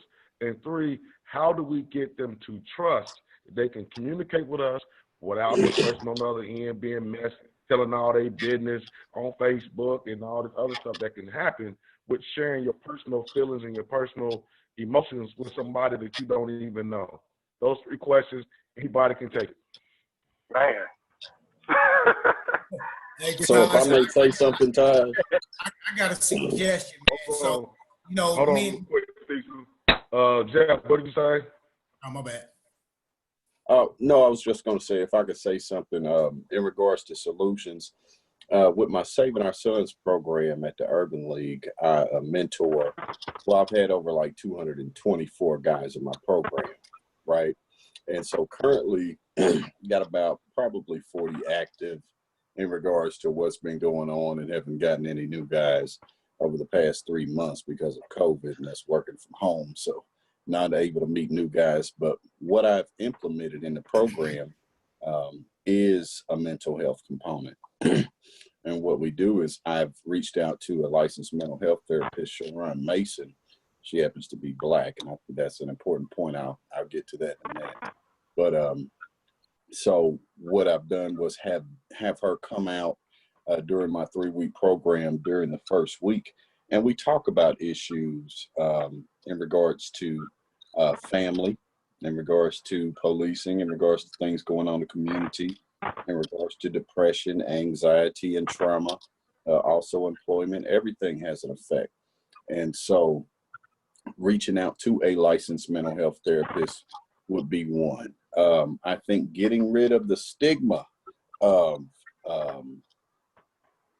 going to see a mental health therapist needs to be something that we as household, families need to discuss, to say and have that open dialogue with our kids, our friends, our family, to say it's okay to talk to someone.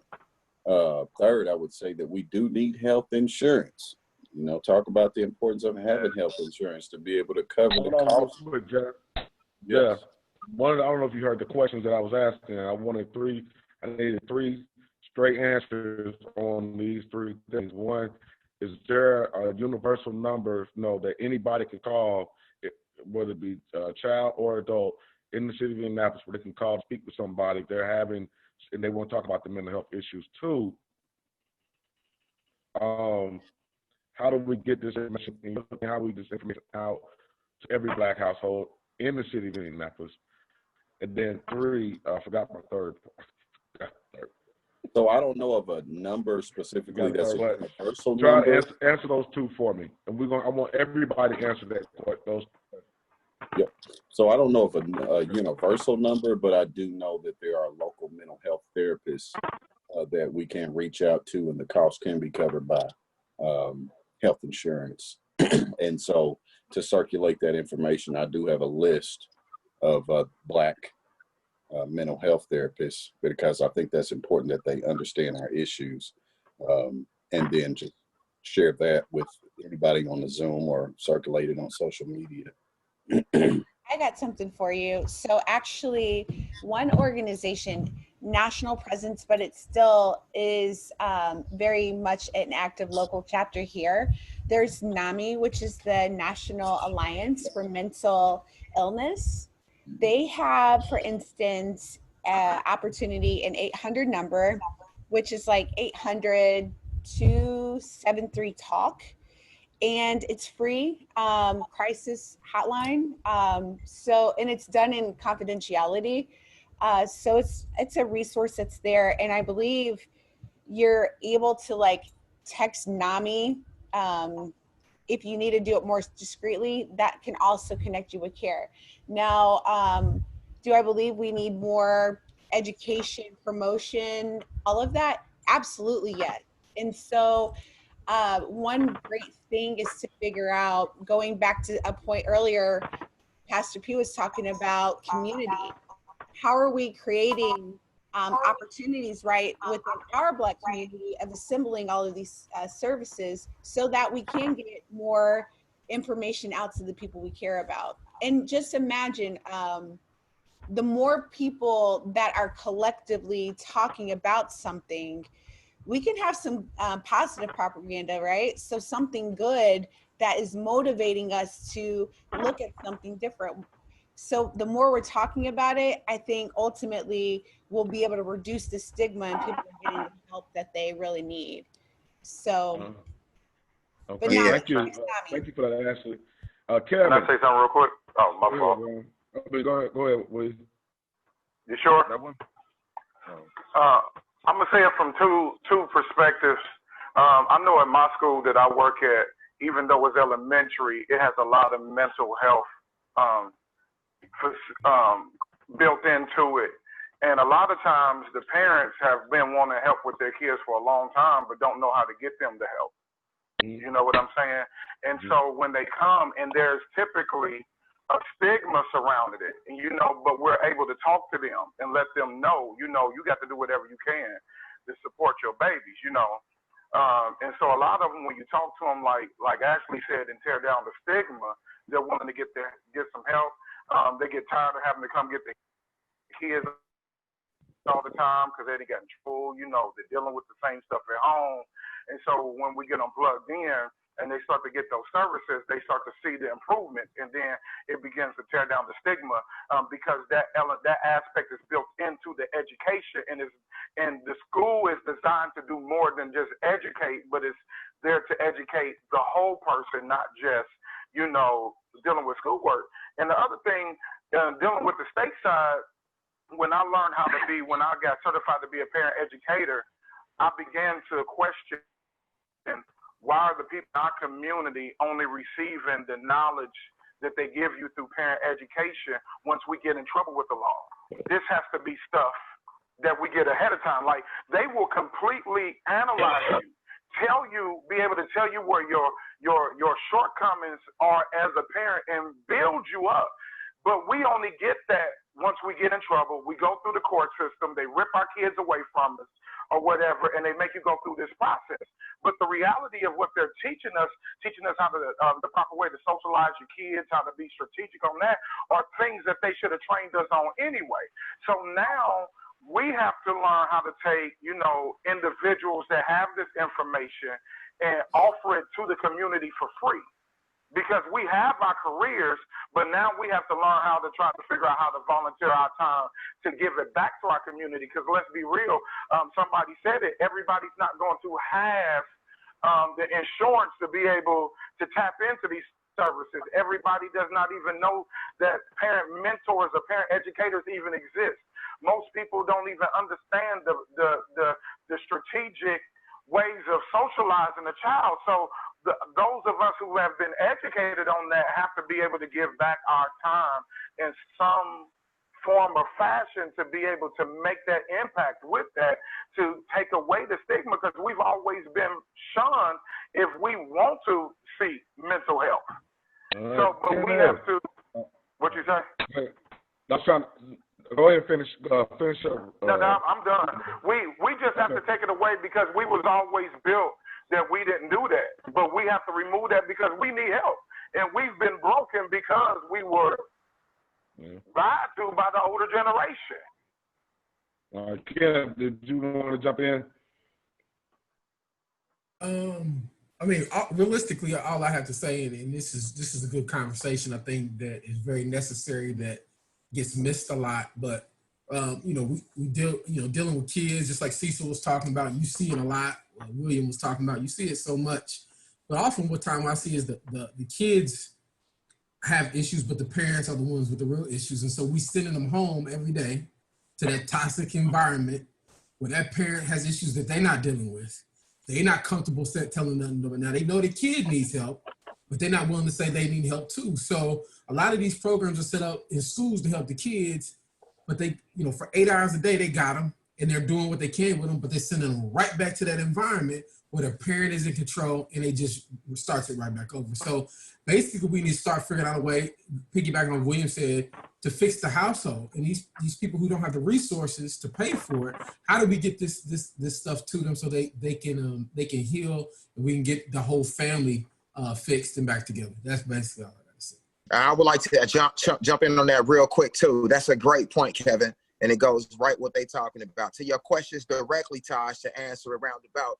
Number one, yes, there are numbers out there, and they dropped a couple of them in the chat, and hopefully we can make sure that those are available. The point with that is most of the people who need it in our communities ain't about to call no number and talk to no stranger about their traumas, all right? Number two, number three was really about stigmas, and the stigmas to be able to talk to other people. That happens, like everybody's talking about, in relationship. That happens when people genuinely feel like these people are proximate. What I mean is these people pop up in my hood daily. And when they come with food. And when they come with love. And when they come talking about stuff they can do to help my family become better. I know these people care because I see them every day. And if they didn't care, they wouldn't keep coming back. That's what I'm talking about. When you're talking about putting the resources into it, it's the same thing that I meant when I'm saying when the community organizations say the families are broken. Here's the problem, and I'll be short about it, as concise as possible. We have, as Ashley alluded to, inherited trauma from our slavery. Dr. Joy DeGruy has a whole bunch of research out there about it on post-traumatic slave disorder. We have inherited trauma. And the fruit that has been produced in our households has been a fruit of molestation, has been a fruit of rape, has been a fruit of drug addiction, has been a fruit of a whole bunch of other stuff that we ain't asked to be traumatized with. And the reality is, if you dip a sponge in milk, milk is going to come out that mug. If you dip it in Pepsi, Pepsi coming out. So some of the trauma that has happened in the parents that they didn't ask for has been inherited and is pouring out in their households. Why am I saying that? To wrap that point up, because unless we go down to where they are and become proximate, yeah, we need the trauma-informed care training in the schools. Yes, it needs to be funded. Yes, it needs to be free. Yes, we need to go down in the communities and we need to have these community organizations around career and all this stuff. And I can talk about a bunch of stuff that I'm doing at Eastern Star Church with our youth across the spectrum. And I mean that too, in every single sector, from education to trauma-informed care to entertainment to social justice to food desert training and doing other stuff in that realm, to music production and app development, STEM, all of that. But the reality is, my first career was in the Marion County Juvenile Detention Center, and I was there for 4 years working with alert risk juvenile detainees. And I understand the trauma that happens in households. Until we go where they are, make ourselves proximate, show some solidarity in the community leadership, and then get funds to make sure that we stay in those communities. Bring in training to the families, from politics to the trauma-informed care and everything else. That's where the benefit is going to start happening, and we can truly see some real change that can be measured across a year of us being present. Very well spoken, P. Very well spoken. First and foremost, I'm sorry, Ashley. I was just going to say real quick, one free resource is CTS Counseling Center. They do have a care aspect, so they can video chat into your house, into the home. What if we were to collectively, as organizations, try to find funding to get to the home, right? But That is good. very available. So just wanted to share that as well. I was Thank about you. to speak on. Real quickly, Ashley, thank you for that. You said the CTS Counseling Center. Yes, CTS Counseling Center. Okay. They Can you put just it in the opened- chat? Put that in I'll my put it notes in in the case chat. I'm not able to It's get it. in there. Okay. Yeah, it's in the chat. Oh, it is? Okay. Sure. Am I good? Yeah. First and foremost, I just want to say that I am honored to sit amongst such educated individuals in this room. And I mean, even the audience. I've been reading the comments and seeing the things that they've been saying, and I have a gang of takeaways, and that's a beautiful thing. Here's the biggest issue. If anyone knows about Willie Lynch, here's the biggest issue. The biggest issue is we have to bring all of these different resources together. There's too many thises and that's going on to where things get lost in the shuffle. So if we could bring like one big database of go here, do this, all this into one, but you know what the problem is with us? It's coming, bro. It's coming. But go ahead. Everybody got to be a chief. And can't nobody be a part of the supporting cast. And I don't want to call them Indians because I don't want to offend anybody. But I'm just saying we need to bring all of these different resources together. And P, I'm voting for you. I'm just telling you that right now. I'm voting for you. So go ahead and run for office. I'm getting behind that. But seriously, we have to become. I've heard at least 5 individuals say it on this call. We have to become a unified front. If we are not a unified front, then guess what? Let me say it like this because the pastors on here. Our culture has to become equally yoked amongst each other. We have to be feeding off the same substance. We have to be regurgitating the same substance. We have to be raising our families in somewhat of a similar Let me jump in. I'm gonna jump in real quick. I want to respond to that. So we're talking about solutions, right? But where do we start? There's got to be a starting point. You already started it, Taj. Something's going to fuel. You already started. Point. What you're doing right now is a start to something that could be major just a year from now. We need to keep bringing on intelligent individuals, keep forming the panel, keep doing this as much as possible, keep getting these educated individuals in here speaking their mind so that we can come up with one big, huge plan and go forth and conquer. Get people in legislation. Teach our kids. We have a group of individuals right here that's so solid that we can run the world just with these individuals that's on this call. You guys are far more intelligent than I have ever seen our politicians, our government, or anybody be. I have heard the most wonderful stuff come out of this call, and I'm usually not a participant in this. I have a group called The Takeover. I heard some about the Urban League. I've heard a whole bunch of stuff. We need to come together collectively. I'm done. He's right, though. Kenneth. And if you want to join the Takeover, go look for us on Facebook. The Takeover, all one word. Hey, Taj, I think the kind of what P said, man. We have to we got to be seen. You know, in situations like this, we have to be seen. We have to, you know, the kind of a door-to-door type thing, you know, or if we just find a spot in the neighborhood, you know, it could be a community center, it could be a church, it could be a school gym, and you know, we go there. I don't know, to start out, we go there once every 2 weeks or something like that. And I mean, it's just as simple as, like, we need funding. Of course, if we need funding, what do we have to have? We got to have numbers and proof that we have this amount of people that are asking or requesting or need this type of help in this community.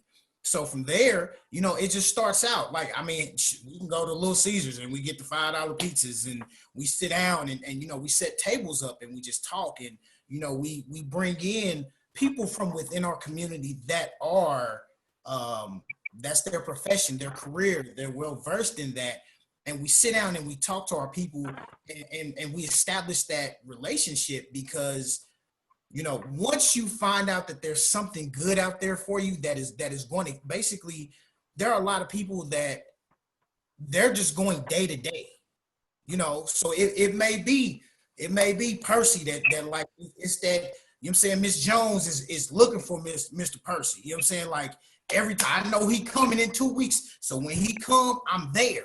You know what I mean? I know if Ashley there, I'm gonna feel so much better. I love Ashley's smile. So like, you know, it's stuff like that that keeps people going day to day and week to week. So if we can start it like that, we start from the bottom and build it up, because the thing is, your whatever you build is only your strongest foundation. So I think if So I agree. Go from there, we can build this up as far as we want to go, man. Now, this next topic, I know we've been on here. How long have we been on here? What, an hour, 20 minutes, something like that? It don't matter. Keep it Man. rolling. Like This is good. Oh. Good stuff.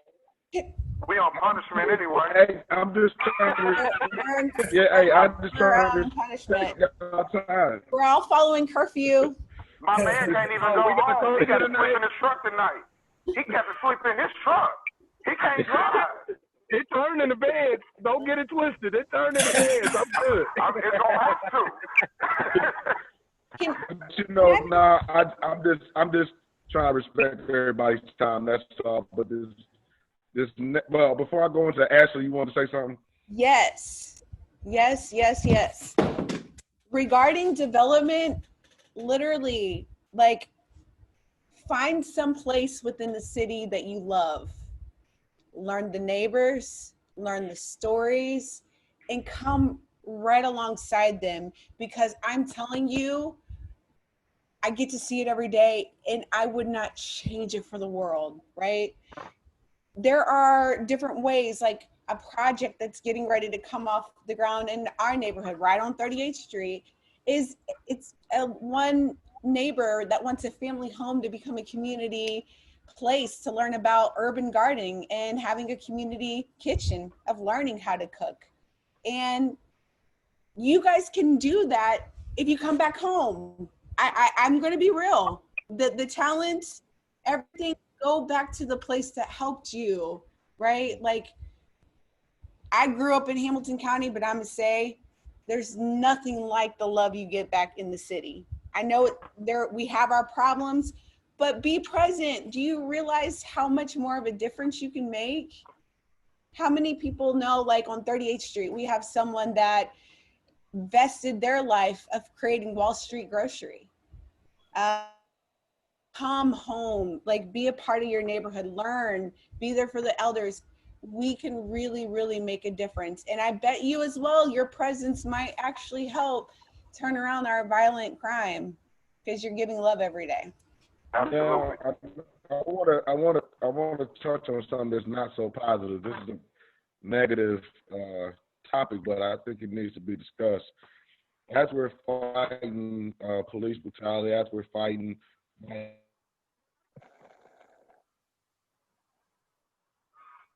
You went out, man. Can't hear you, bro. I was about to say, I don't know if I just went deaf or what. Like something.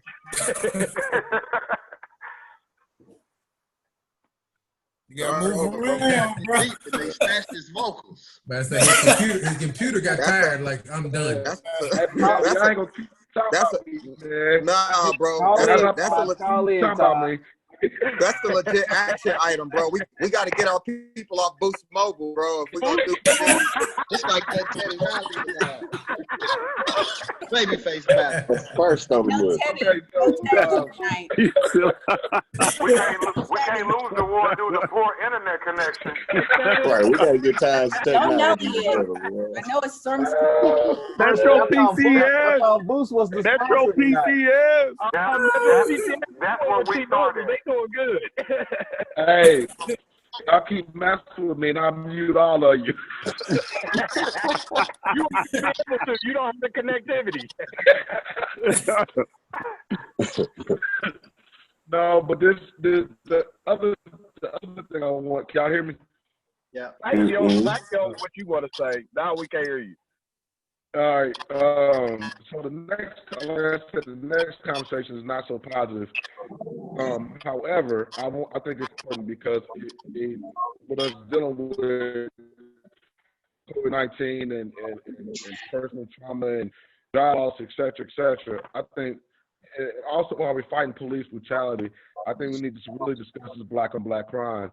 While we're getting police brutality under control, while we're trying to change the police force and get things in order that way, we definitely need to get in order while we're killing each other. The 16-year-old girl who lost her life with her mother, who got hit by a straight bullet, I have not seen any outrage about that. I've not seen any outrage about the 8-year-old who got killed. I've not seen any outrage about a lot of murders.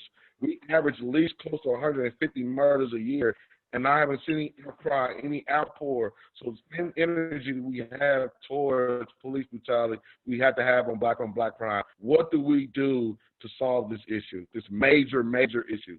Can I start this one? Go ahead. All right. Okay.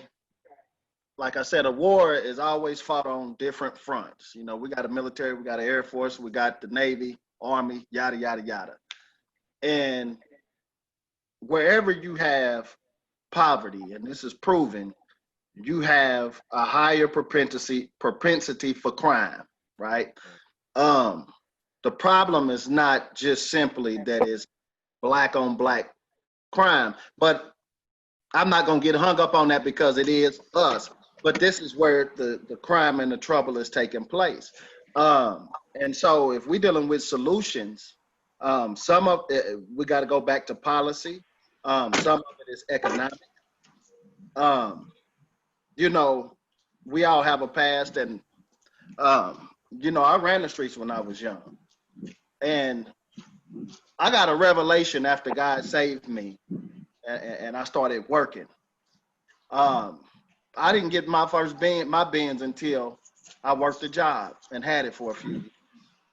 I had old schools and rims and stuff in the street, but I had to literally, you know, working, and I had to experience, I'm just giving an example, the joy of working and the reward of doing it the right way, versus the lies that I was fed from the music that I was exposed to, the culture, not the, and listen, there's a difference.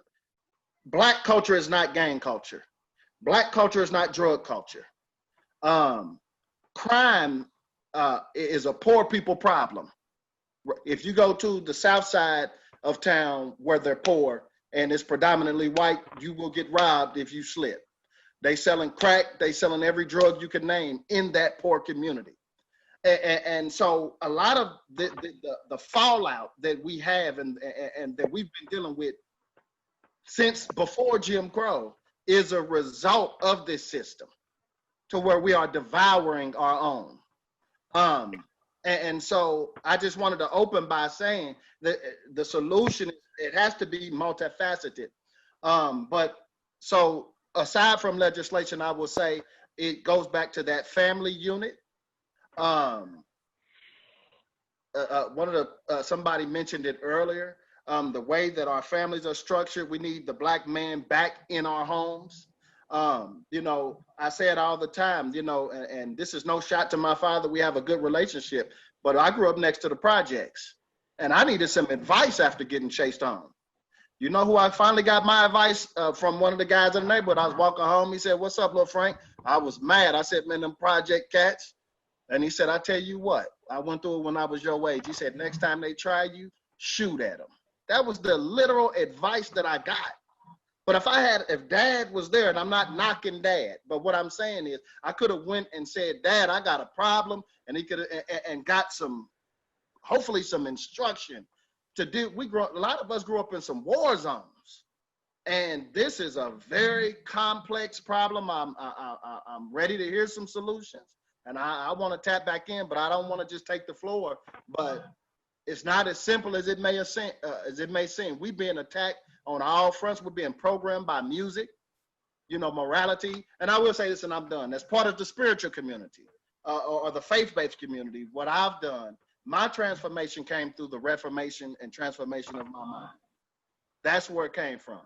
I had a partner ask me one time when I was young, and I was out the game for a few years, and he said, "Man," and he was confronting me. He said, "What Jesus ever do for you?" And my testimony was, he gave me a new mind. I don't even have the desire to live like I was living. I don't have the desire to take what from you just because I feel like I can. You know, the principles that I learned from the Word of God and from the faith-based community taught me a new way of thinking, taught me a new system of value. And I think that we in the faith-based community, we've been putting in work. We have to continue to put in work. Couldn't nobody help me but the Lord. It was the faith-based community that hugged me when I came in there. Gangstered out for real. And 20 years later, and I'm done, I just received a full expungement, got all my rights back. The reason I waited 20 years is because I just didn't feel like I needed it. But when I became a pastor and I realized the young men were coming in, I wanted it to be more than words. I wanted to show them that through a new way of living and trusting some of the system that's put in place, that you can get a new and fresh start.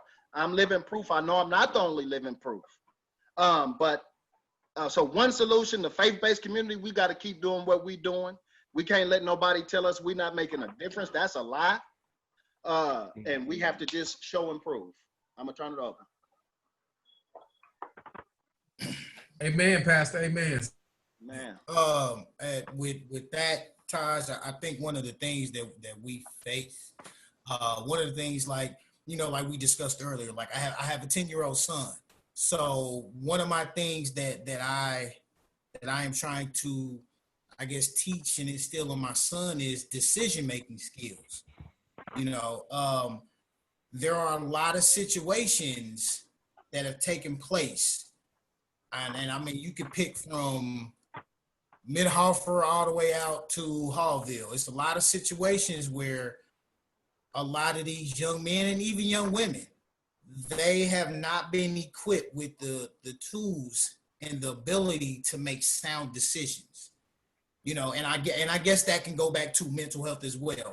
But one thing that we have to understand is that we all have that split second, no matter what it is. You have that split second to make that decision. So, it's always that, you have that situation where you get into an argument with someone, or, we probably been out at a function and it's some guys that get into it. So somebody gets thrown out or they break up the fight. You have that time to either calm yourself down and make that decision, or, you could be like, you know what, I'm gonna go to the car, I'm gonna get this, or when he come outside, I'm gonna do this, and this. A lot of young men, and I've learned this by working in school and coaching, a lot of young men have not been taught how to pick that split second to make that decision and be like, you know what, I don't want to go to jail. It's like they don't have the ability to foresee within the next hour, and it's one of those things where within the next hour, if I'm out and I get into a fight, one of the things my dad always told me is like, look, man, if you get arrested, you go to jail for some dumb stuff, I'm not coming to get you. My fear was I'm not trying to stay in jail, but it was always that thought process, like I got to make a sound decision. So there were a lot of times where like, I had to bow out on some situations where like, hey, I know I can whoop this dude. I know I can this and that. But the thought process and the decision-making skills have to be taught, encouraged, possibly, help some of these young guys mold that, because, you have those kids that get into a situation and all they see is red. And it's kind of like, now you with handcuffs in the back of a car, now you're facing felony assault or, whatever it is. So, in a split second, we lose one. Well, I definitely, I know the conflict resolution is it's hard to get people to understand that, how to handle situations. That's also, what I was going to say. I believe one of the things that we can do, the people that, if you're around, if the people that you're around are egging you on for bullshit, excuse my language, if people around you are egging you on for BS, then you need to get away from them, because they're going to be the ones going to get you life in prison. They're going to be the ones who's going to get you killed, because they're not going to pay your lawyer fees. They're not going to put money on your books. They're not gonna check on your mama. They're gonna try to sleep with your girl. They ain't your real homies if they're trying to get you in trouble and get you to do things they know is gonna jeopardize your life or your freedom. So getting around the right people and understanding conflict resolution, how to deal with issues, I think that's one of the things. Go ahead, Pete. Bro, man, couple of y'all just hit it. But first of all, my man Taj said bullshit. Told my man Weed that he couldn't say. I got your back, Weed. Look, I like the passion started rising up like it did. But yo, look. Who, me? Nah, I wasn't gonna say nothing. Nah. Earlier, my man Wee said, asked him could he say Nigga, and he's like, nah, man, you can't say that on my live. But man. he went for real then. Right. But let me get to my point so I can be quiet. So look, I like to look at it, and it does come back to what what's my man's name, Pastor? I can't remember.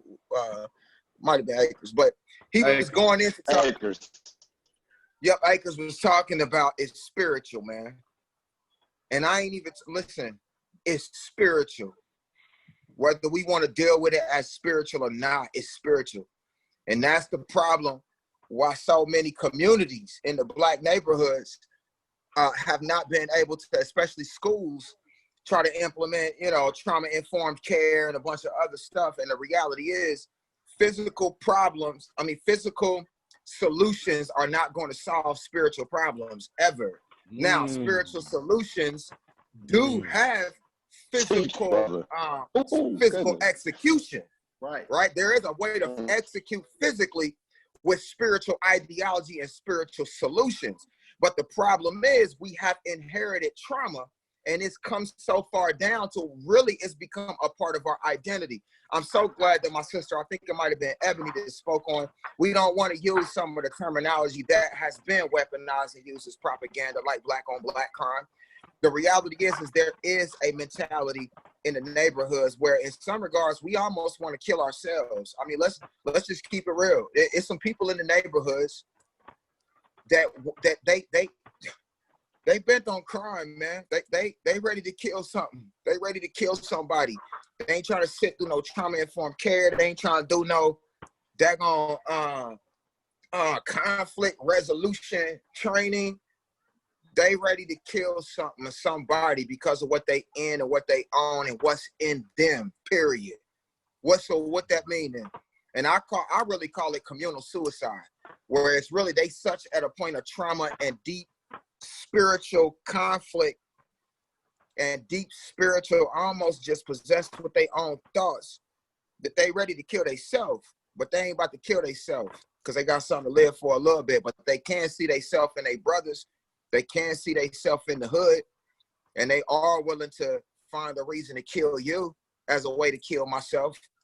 So that's a whole nother, and I told you, I dealt with them dudes, the young ones in the Marion County Juvenile Detention Center, alert risk. They was coming in the unit that I helped to create to try to re-entry preparation on alert risk behavior infractions while they was in there after coming in on alert risk behavior charges, murders, attempted murders, criminal gang activity, home invasions, all of this. All of that to say this, the developing a system where these kids, and I've had some great conversations. As a matter of fact, we were on the Indiana delegation for the Obama Alliance, Tanya Bell, Jennifer Darby, myself, my co-founder of Wise Empowerment, Lloyd Taylor, and Judge Jeffrey Gaither, the senior magistrate at the Marion County Juvenile Detention Center. And we went out there and we explored and talked about a whole bunch of ways, policies. We was on Faith Indiana with Nikki B and all them, DD, and Pastor Jay and all the rest of these community advocacy people in politics, saying what are some things that these other communities like Chicago, Baltimore, New York, what have they done to see true change and dropping in the crime rate? And they got ideas, and then I'll shut up. They got ideas as radical as paying people to not commit crimes. I'm talking about guys that get out of the facilities on felonies or whatever else, guys in the hoods with charges. What can we implement and incorporate to say we will incentivize these guys to not really kind of get in the way of some of the empowerment initiatives, and for them to come in and rehabilitate homes and do a whole bunch of other stuff. But the reality is we have to deal with it as a spiritual problem, put some real therapy solutions in there and bring them around, and then really kind of get as radical as to incentivize by getting funds to actually pay guys that got criminal records and pay to take drugs off the street, all of that. We got to get real radical. Desperate situations call for desperate solutions. One of the other things that we can do is this. We have to separate Black culture from gang culture. You know, that's a result of poverty and drug culture. Earlier, we was talking about snitching, but we civilians now. You know, we civilians, so civilians don't snitch, we report. Point blank, period. One of the things I regret when I was young in the neighborhood, I didn't realize at 15 and hustling and standing on that corner that we had people going to work every day, right? And I didn't even realize that I was ruining these folks' retirement. This is something I think deeply on. These folks paying off these houses, when they retire, they got to move. And when they sell that house, it's worth 4 to 5 times in some cases less than it would be if it was in another neighborhood. So now I done moved out the neighborhood. I'm trying to pay this house that I'm in so that it can be worth a few $100,000 and I can have a good retirement for me and my wife. In my foolishness, I didn't realize I took that from somebody in my youth. Now I said that to say this. So we offer different avenues of reformation. The penitentiary used to be the reformatory. That's good, man. It was about reformation. It was about the penitentiary, paying your penance, paying for your crime and coming out with a new chance. So when we attack legislation, if they're not reforming, we got to handle it on that. But from what we can do, we have to let our brothers, our nieces, our nephews know, our partners know, look, we need our communities back. Our houses, listen, people pay to live in safe environments. We are already sitting on wealth. The hood is wealth. My church is off 17th and Andrew J. Brown. Used to be the hood. Those houses are $300,000 and $400,000 now through gentrification. Not because these people are better than us, but these folks ain't embarrassed to call the police about their investment. Yeah. You better not come in front of my house and sell no dope no more. Because even though you saying, Pastor Akers, we ain't gonna shoot in your house and we ain't gonna break in your house, bro, you are attacking me financially. You get what I'm saying? And so hardworking people and Black people, we need to stop feeling guilty about picking up the police, because every time you silent, the probability of a stray bullet coming through your window, hitting you, your wife, your baby, the probability of your value in your house is already plummeted. But you get a group of people that's willing to do something as simple as pick up the telephone. After we all run out of our communities and retire, they move in, buy them houses for $10,000, put another 50 in it, and it's worth $200,000. It's worth $250,000 on the same street. Gentrification. Gentrification. So listen, we already are a rich, wealthy people, but listen, we just have to do things differently. We have to look at some of these people that refuse to change as traitors to their own people. Yeah, that's good. Repeat the question, please, Taj. Steve, it was about crime. Yeah, Steve, we were talking about Black on Black crime and what steps we can do to kind of minimize it or get to a point where we get rid of it altogether. How can we work on that? Hey, Taj. I agree with everything that's been said. The only thing that I don't agree with is the whole notion of Black on Black crime. I think that is a myth. You never hear the terms Hispanic on Hispanic crime, white on white crime. You never hear those terms. Only in the Black community you hear the terms Black on Black crime. Let me give you some facts. More white people kill white people than Black people. More Hispanics kill other Hispanics than other communities. So we got to get rid of the myth of Black on Black crime. But I think it goes back to the fact that once we learn who we are and we relate to each other and know who we truly are, When I look at Percy, that's my brother. When you look at the word brother, you got BR and other. So Percy's my other self. So Percy's kids are my kids. That's my niece and nephew. So if that's my Wow, niece that's and dope. nephew, then I'm not going to molest my other self. And so when we learn to love ourselves truly as we are, and respect each other in brother and sisterly love, a lot of these things can be eliminated. Somebody said I scratched my head. I did. Yeah, you did. You was like, oh, what? I don't get it. And you know what? I think when you break down statistically the Yeah, that's what I was gonna. ethnicity, That's what I was gonna bring in. right. When you break it down statistically, ethnicity on ethnicity crime, yes, you're absolutely right. There are more Yeah. in other communities, Yeah. but when you look at the percentage of how many black people Yeah. are committing crimes on black people, we still outnumber that. Now, I'll give you an example. Yes. Most of the black males that have been killed in our city have been killed by other black males. Most, not all, most of the homicides in our city involve black males. Most of the homicide suspects in our city are black males, whether they're in captivity or not, whether they've been caught or not. The description usually comes back to a black male in most cases. Okay, so there is a such thing as black on black crime. I want to address also the fact that we think crime is directly connected to poverty. In most cases, it is not.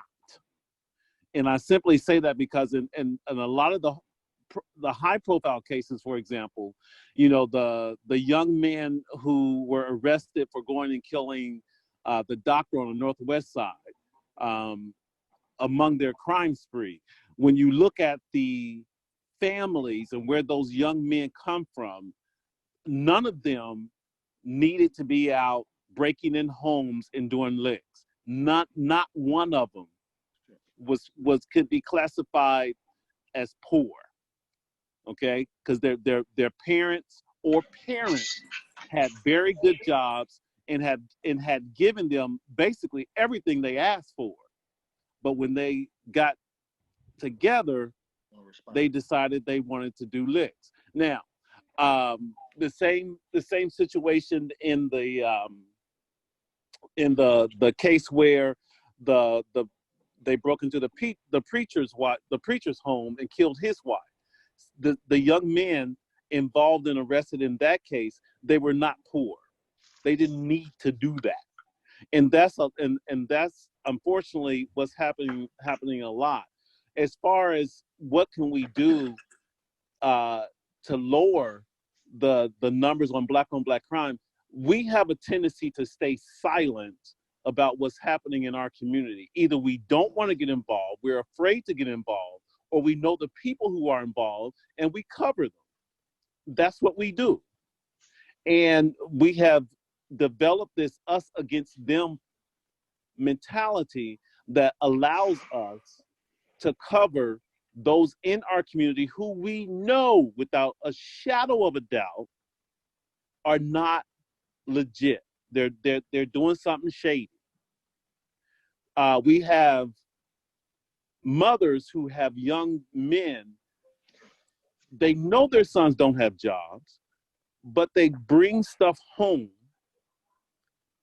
And if you were bold enough to sit your children down, you would find out that they don't. There's no way they should be walking into the house with some of the stuff that they're walking in. Now, this past week in Indianapolis has been crazy because you had a group, unfortunately, a group of young black men. I can't verify whether they were local or were from out of town, but they were going from retail to retail, smashing in, doing licks, getting what they can, you know, looting, whatever you want to call it. And I can almost guarantee you, if you find out who they are, they're not wanting for anything. But unfortunately, you have some, and like Percy said, we have to go back and change their minds. One of the things that we do in Project Mister and in the Botillion is we try to teach the young men to forecast their choices. If I make this choice, what's going to be on the other end of it? Mm-hmm. We teach them, we do an exercise where we put grapes and onions in a bowl.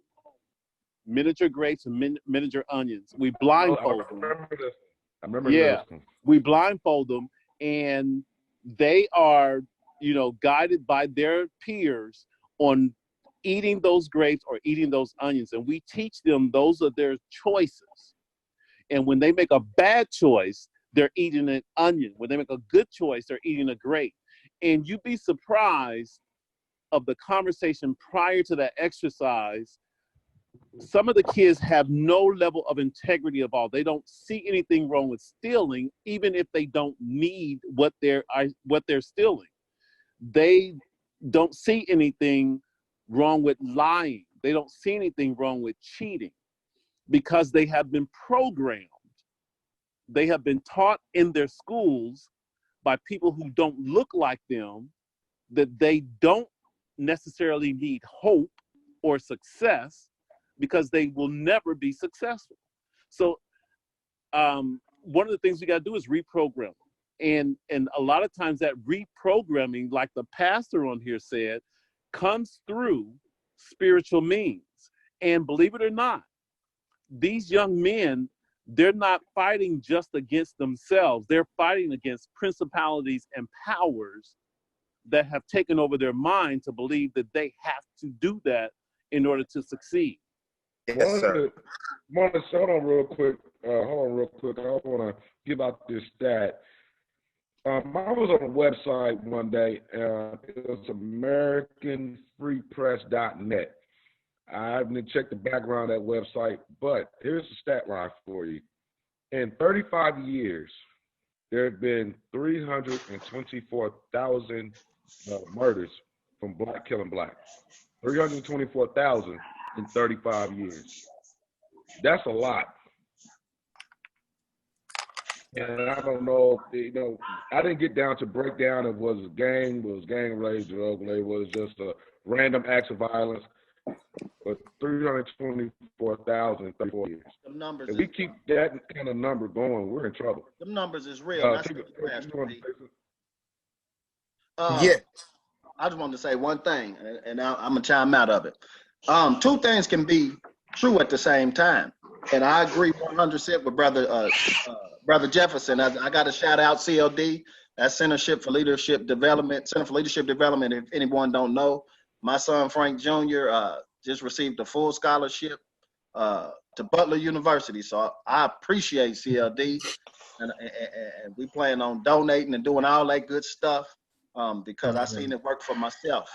And I was mad at my friends in high school that didn't tell me because I needed it. That structure, not the structure. Yes, sir. The structure. I'm going to tell you, even when he was in Project Mister and he brought on, they got a little thing about, being a decent young man. I read it for my own knowledge. You understand? But what I want to say is this. So there is proof that poverty heightens the chance of crime. That can't be refuted. Even in the Bible, the prayer of Jabez. Jabez said, Lord, feed me enough so that I don't go rob nothing. That's book. Give me enough so that I'm not out, so I don't go rob my neighbor. Then he said, Lord, don't give me so much that I think I'm better. Now, I didn't Ebonicize that verse, but that's Bible. That's all right. Teach. Pockets of poverty. Teach. So yes, you can have just a sin problem that has nothing to do with poverty, and you're always gonna have rich people are greedy and still stealing from the poor. So look, we understand that, yeah. So you can have somebody grow up with a silver spoon in their mouth, and turn out to be the worst criminal in the world, but that doesn't take away the truth that when you have a disenfranchised people. That systematically, and listen, acknowledging that truth is not making an excuse. It's only what it is doing is saying that we have to fight on a lot of different fronts. You know, listen, there are people that have not went through trial. The jail, Marion County Jail, is packed with people waiting on trial that have a bail that simply cannot afford it. Their mother and their support system cannot afford to bail them out. That's a direct result of poverty. So I need to chime something in on that, bro. And I want to reply. This is gonna go ahead. This is gonna be my last comment, Taj. But go ahead and pray. Okay.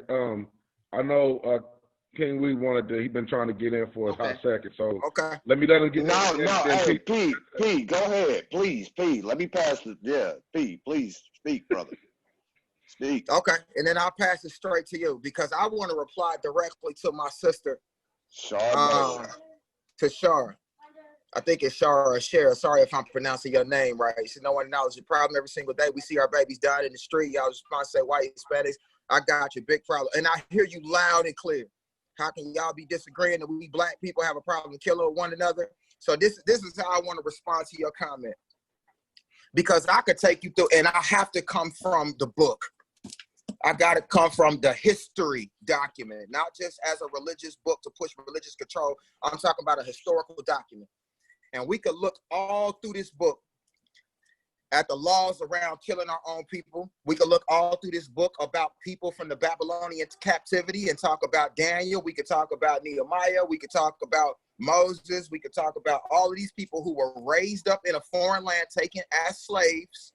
After they people have been pillaged and after they had went away from God, whatever else, and they came captive into a nation. All right, stay with me. In this nation, yes, the media is going to control the narrative. Absolutely. Yes, the police are going to kill us in many cases more than we killing ourselves, right? They weren't reporting every lynching when we was being killed. Right, but in that era, what did it still look like for us to feel okay? And I'm not talking about me, you, and us on this meeting. I'm talking about our sons and our brothers. We don't need to compare it to what the rest of this world that we've been taken captive in is doing to us. I'm talking about what we are watching happen among ourselves.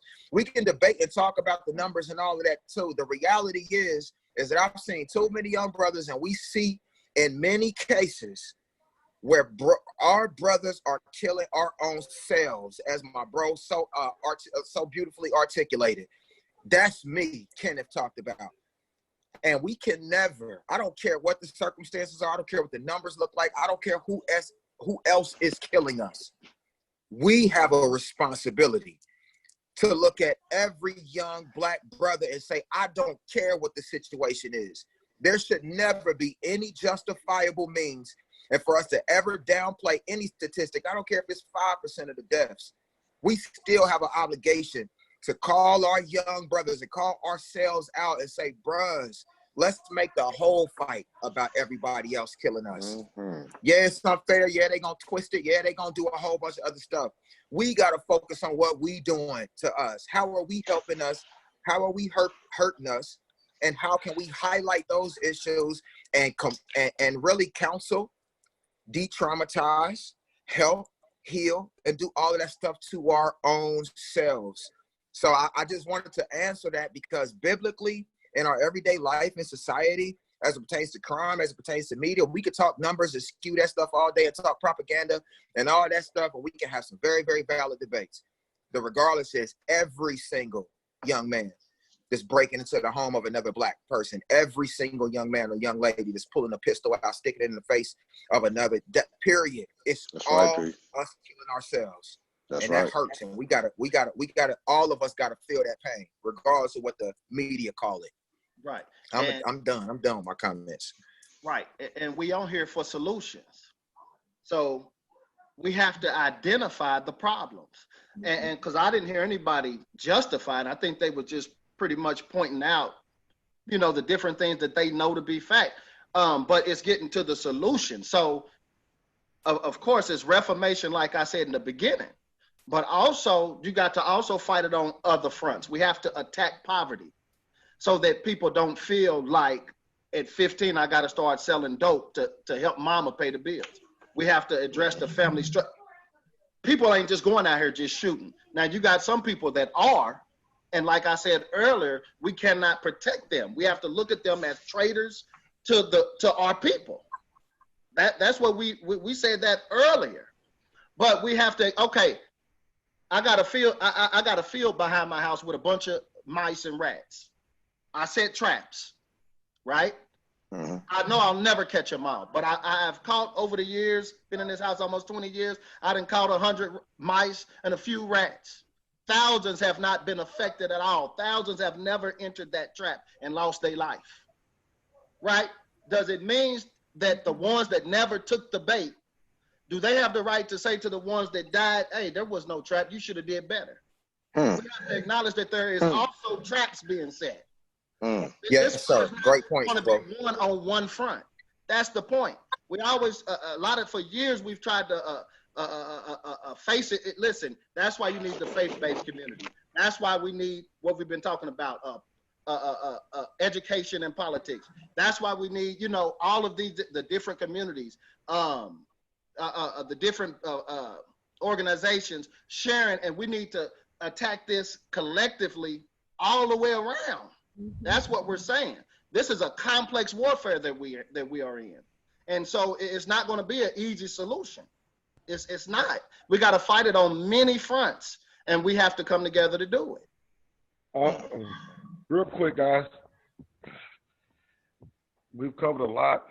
Now I want to get to a point where, matter of fact, before I even do that, I gotta let my man speak. He's been waiting. So, King Wee, go ahead and take it away, man. Man, I definitely agree with the spiritual aspect of things, for we wrestle not against flesh and blood.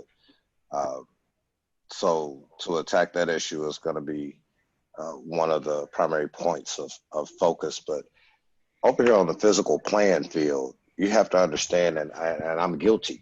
I'm just going to throw my hands up before my brothers and sisters. I'm guilty. My generation has done a big portion in dropping this ball. We've become too cool with our kids, and we want to be friends with our kids. We now have 3 generations of queens, grandmother, mother, and daughter in the same club and things like that. So what am I getting at? Kenneth hit it on the head when he was talking about media.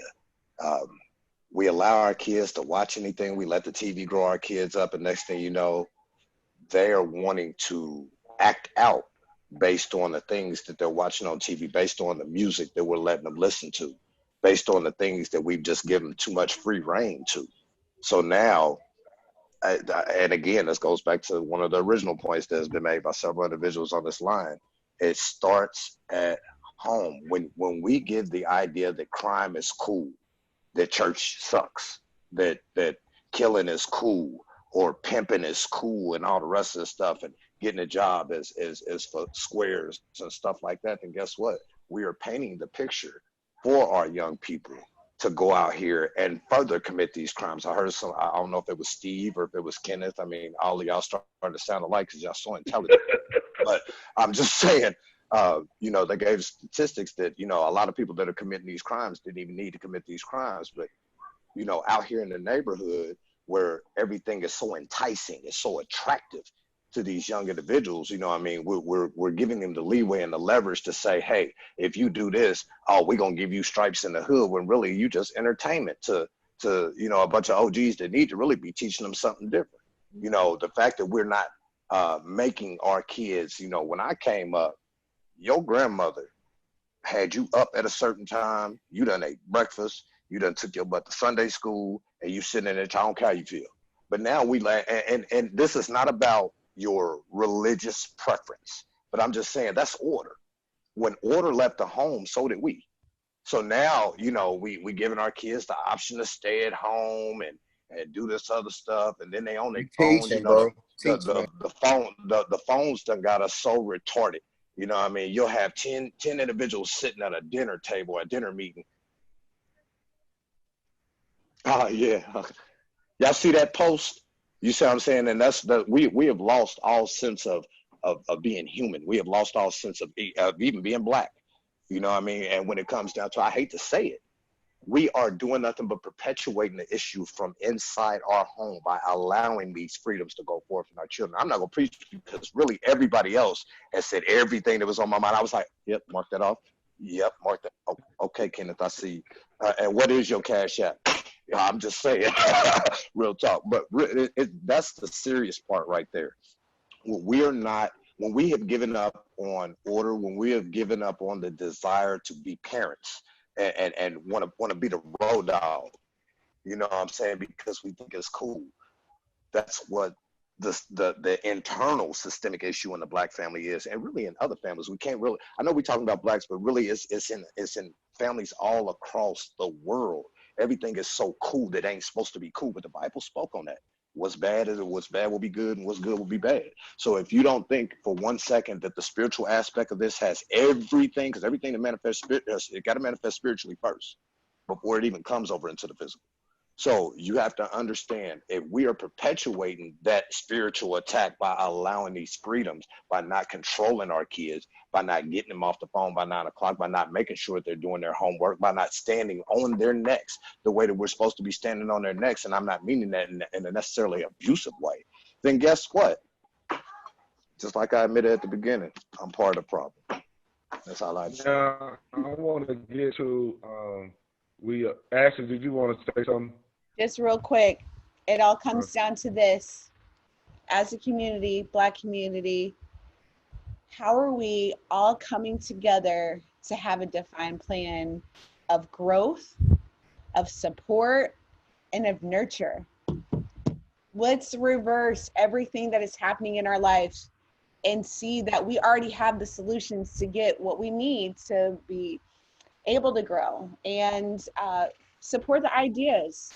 And I think early on, if we're doing that, we're able to get to our youth early to let them know that the conditions around them is not their character. So they don't have to live with that burden for the rest of their life. That'll also help us feel more engaged of understanding our responsibilities daily in our homes. Hopefully COVID taught us a little bit of something about fixing your home and getting that prepared before we go back into society. So, you know, and all of what we have, the beauty of Black, we're so talented, we can create our own systems so we don't even have to worry about the systems that continues to suppress us.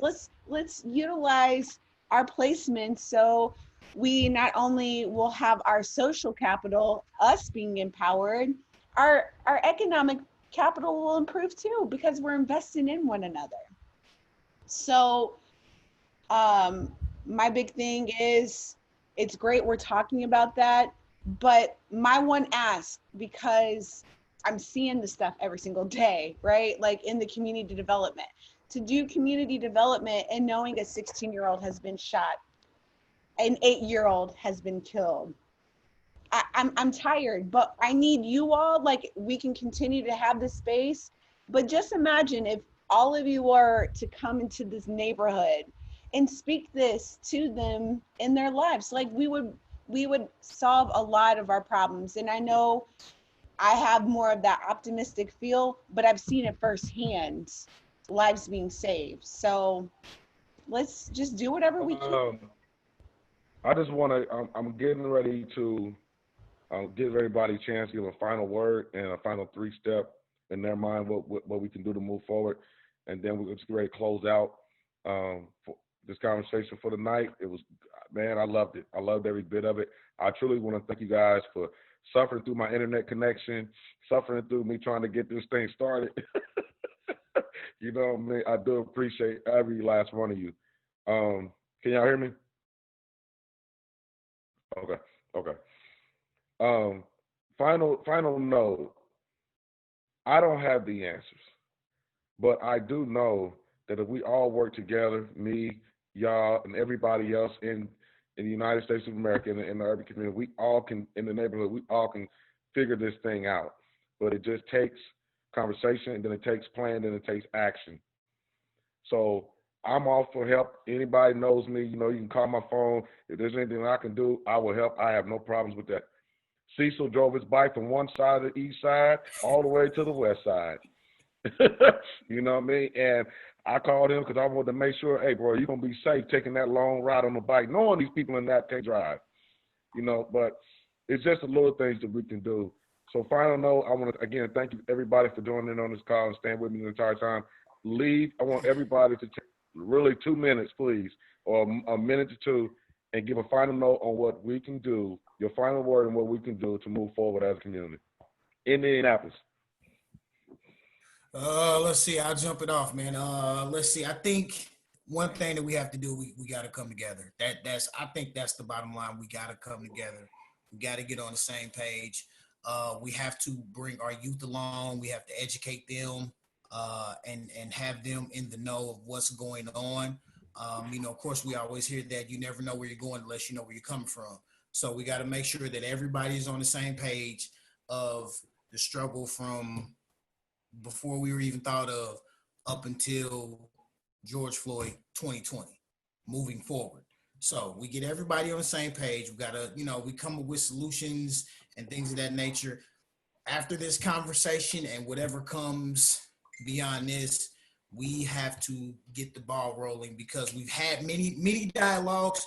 We got to get the ball rolling. We got to start, like we talked about what Percy and I had, spoke about going into the community, knocking on doors, actually talking about creating a safe space for people to talk about, mental health piece and things of that nature. We're not going to change everything overnight. And like you said, Taj, nobody has all the right answers, but a try beats doing nothing at all any day.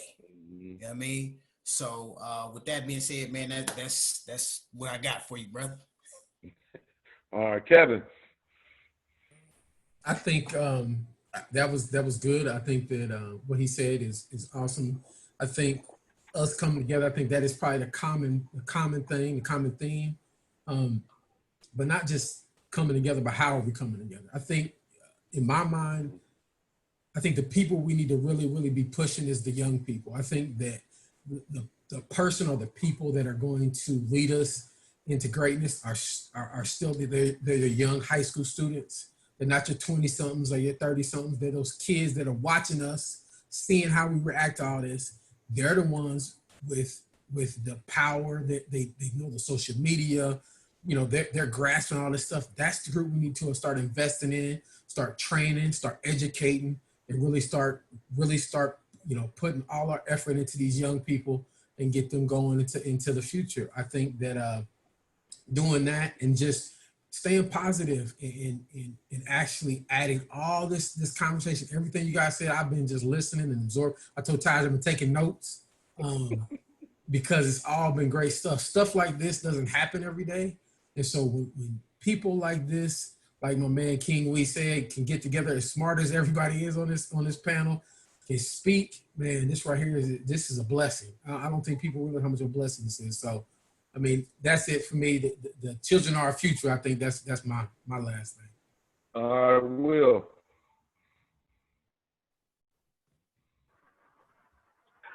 I agree with Cecil and Kevin. Especially, it's going to be about unity. We've lived together for forever, but we got to come together as one. Even when people look at the voting issues, they say they don't feel like our votes count, but our voice and our unity count more than our voice do. Our unity speaks louder than anything else. Psalms 133 says, behold, how beautiful it is for brethren to dwell together in unity. It does not just say together, but it says together in unity. We've been together for forever, but it's time for us to become unified. Even if we go to the polls and lose, they need to say, man, my God, look how many of them were there together. That goes back to the thing that you asked about earlier about the voting thing.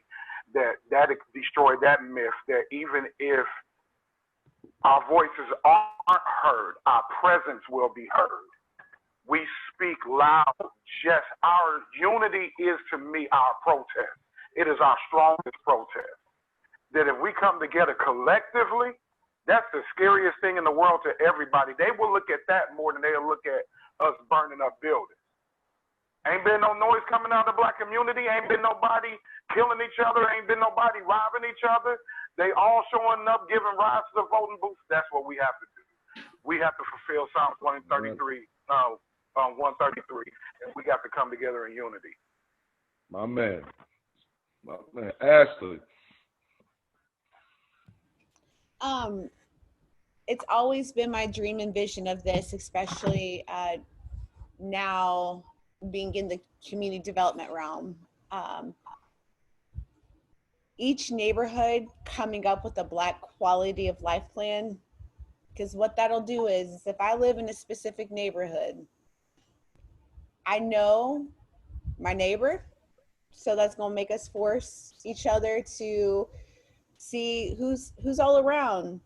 But two, you'll be able to figure out in my own backyard who can I share that interest of education with, so my babies can have a good education. Who are those business owners?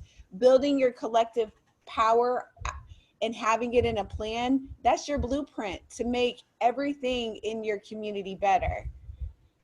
That way as well, like when it comes down to, I think the assumption, say for instance, going back to the community policing aspect, I'm out and about in my neighborhood.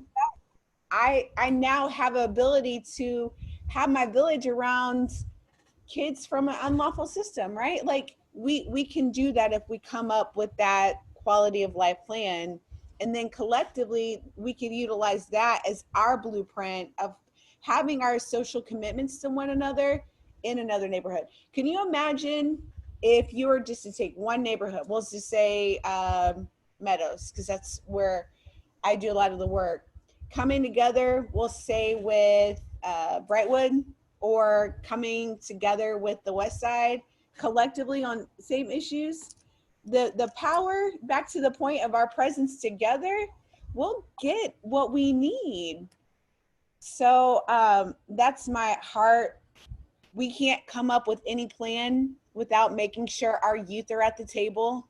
I don't want to do nothing if it's going to hinder what they've decided that community should be. And then most importantly, seeing that either if we're next in line to a generation or there's generations above us, that we are all taking times to learning the generational experiences, so we're able to find out, like, dang, y'all experience that too? How can we fight together? That's my heart, my goal. If it doesn't happen in my lifetime, if at least I have the heart and others too that are encouraged to make a difference, it's less that our babies and other generations that haven't even been thought of don't have to fight. So, All and they right, have something to build off of. Thank you, Ashley. Kenneth.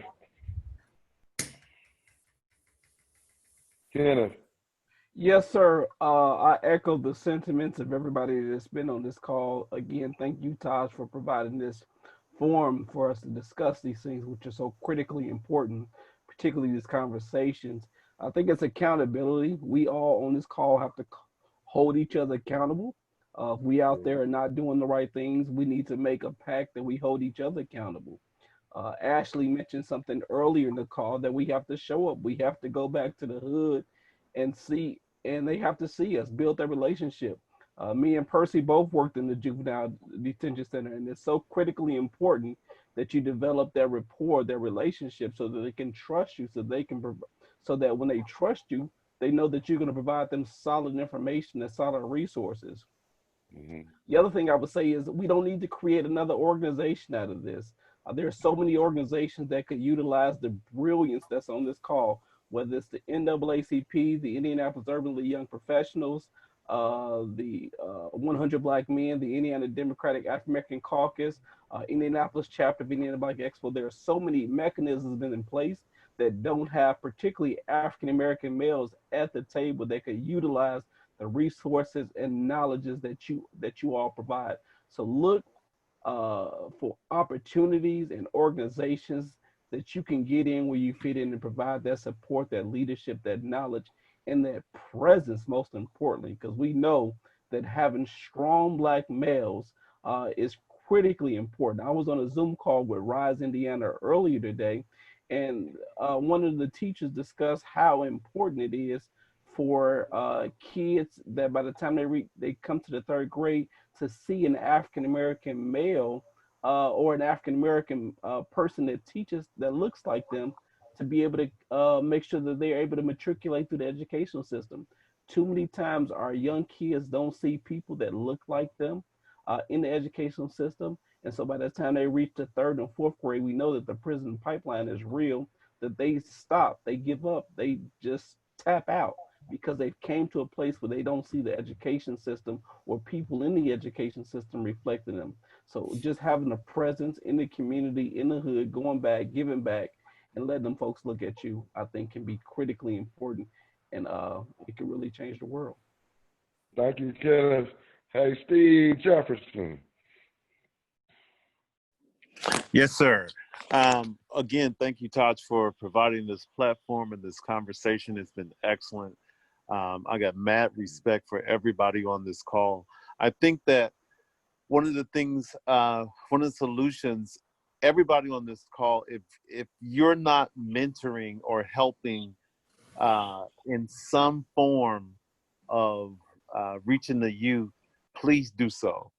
And like you said, we don't have to invent any more programs. There are enough out there that you could find your niche.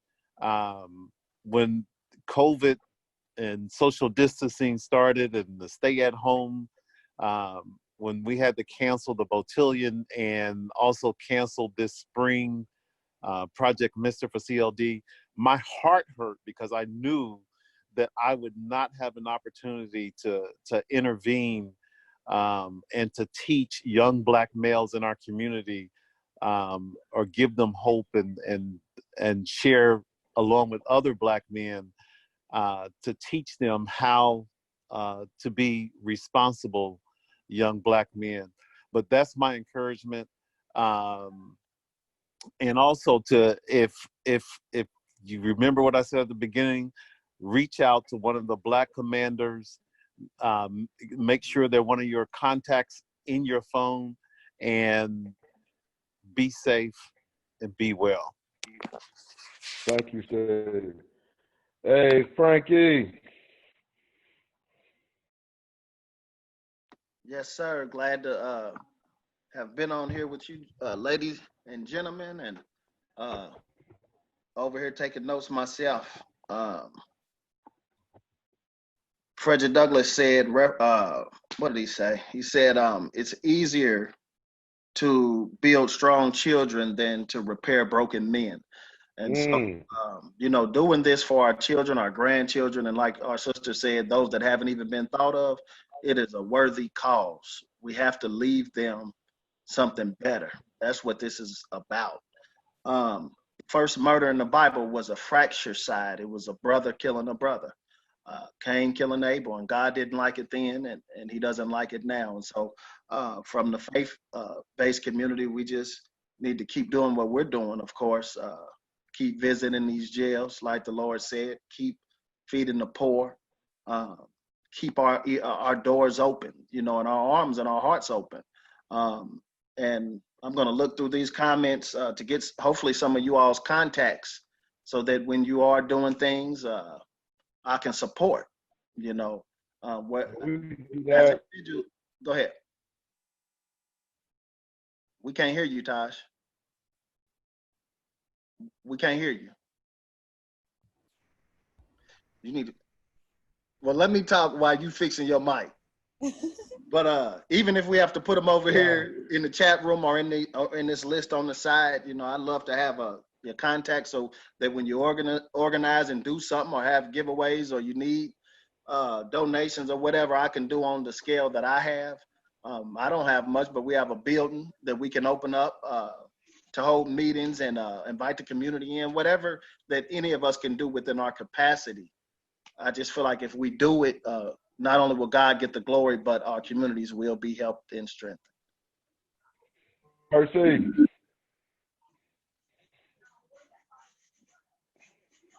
My fault. Yes, sir. I think everything that everybody has said has been absolutely right on. And I do want to thank you too, Taj, and I want to thank everybody from adding perspective, man. You know, I like to say it's true how the color shining through a gemstone keep changing depending on the view. When you look at a diamond, it's funny, your perspective is limited. You know what I mean? You see one color shining out that diamond based on where you stand. But when we move around that diamond, man, you get to see some more of the colors reflecting out. You get to see some more of just the glory, the comprehensive glory. And I think that's the mindset we got to take when we talk about community. So that would be the takeaway for anybody watching and for each of us. We keep hearing this word community. And I heard somebody earlier talk about us understanding the words and teaching definitions and talking about what that word community. The word unity is right there in the heart of community. And it comes back to the word you, the root word you and I, which means one, unicorn, universe, university, uni. So with unity, and that's the heart of the word community, communication.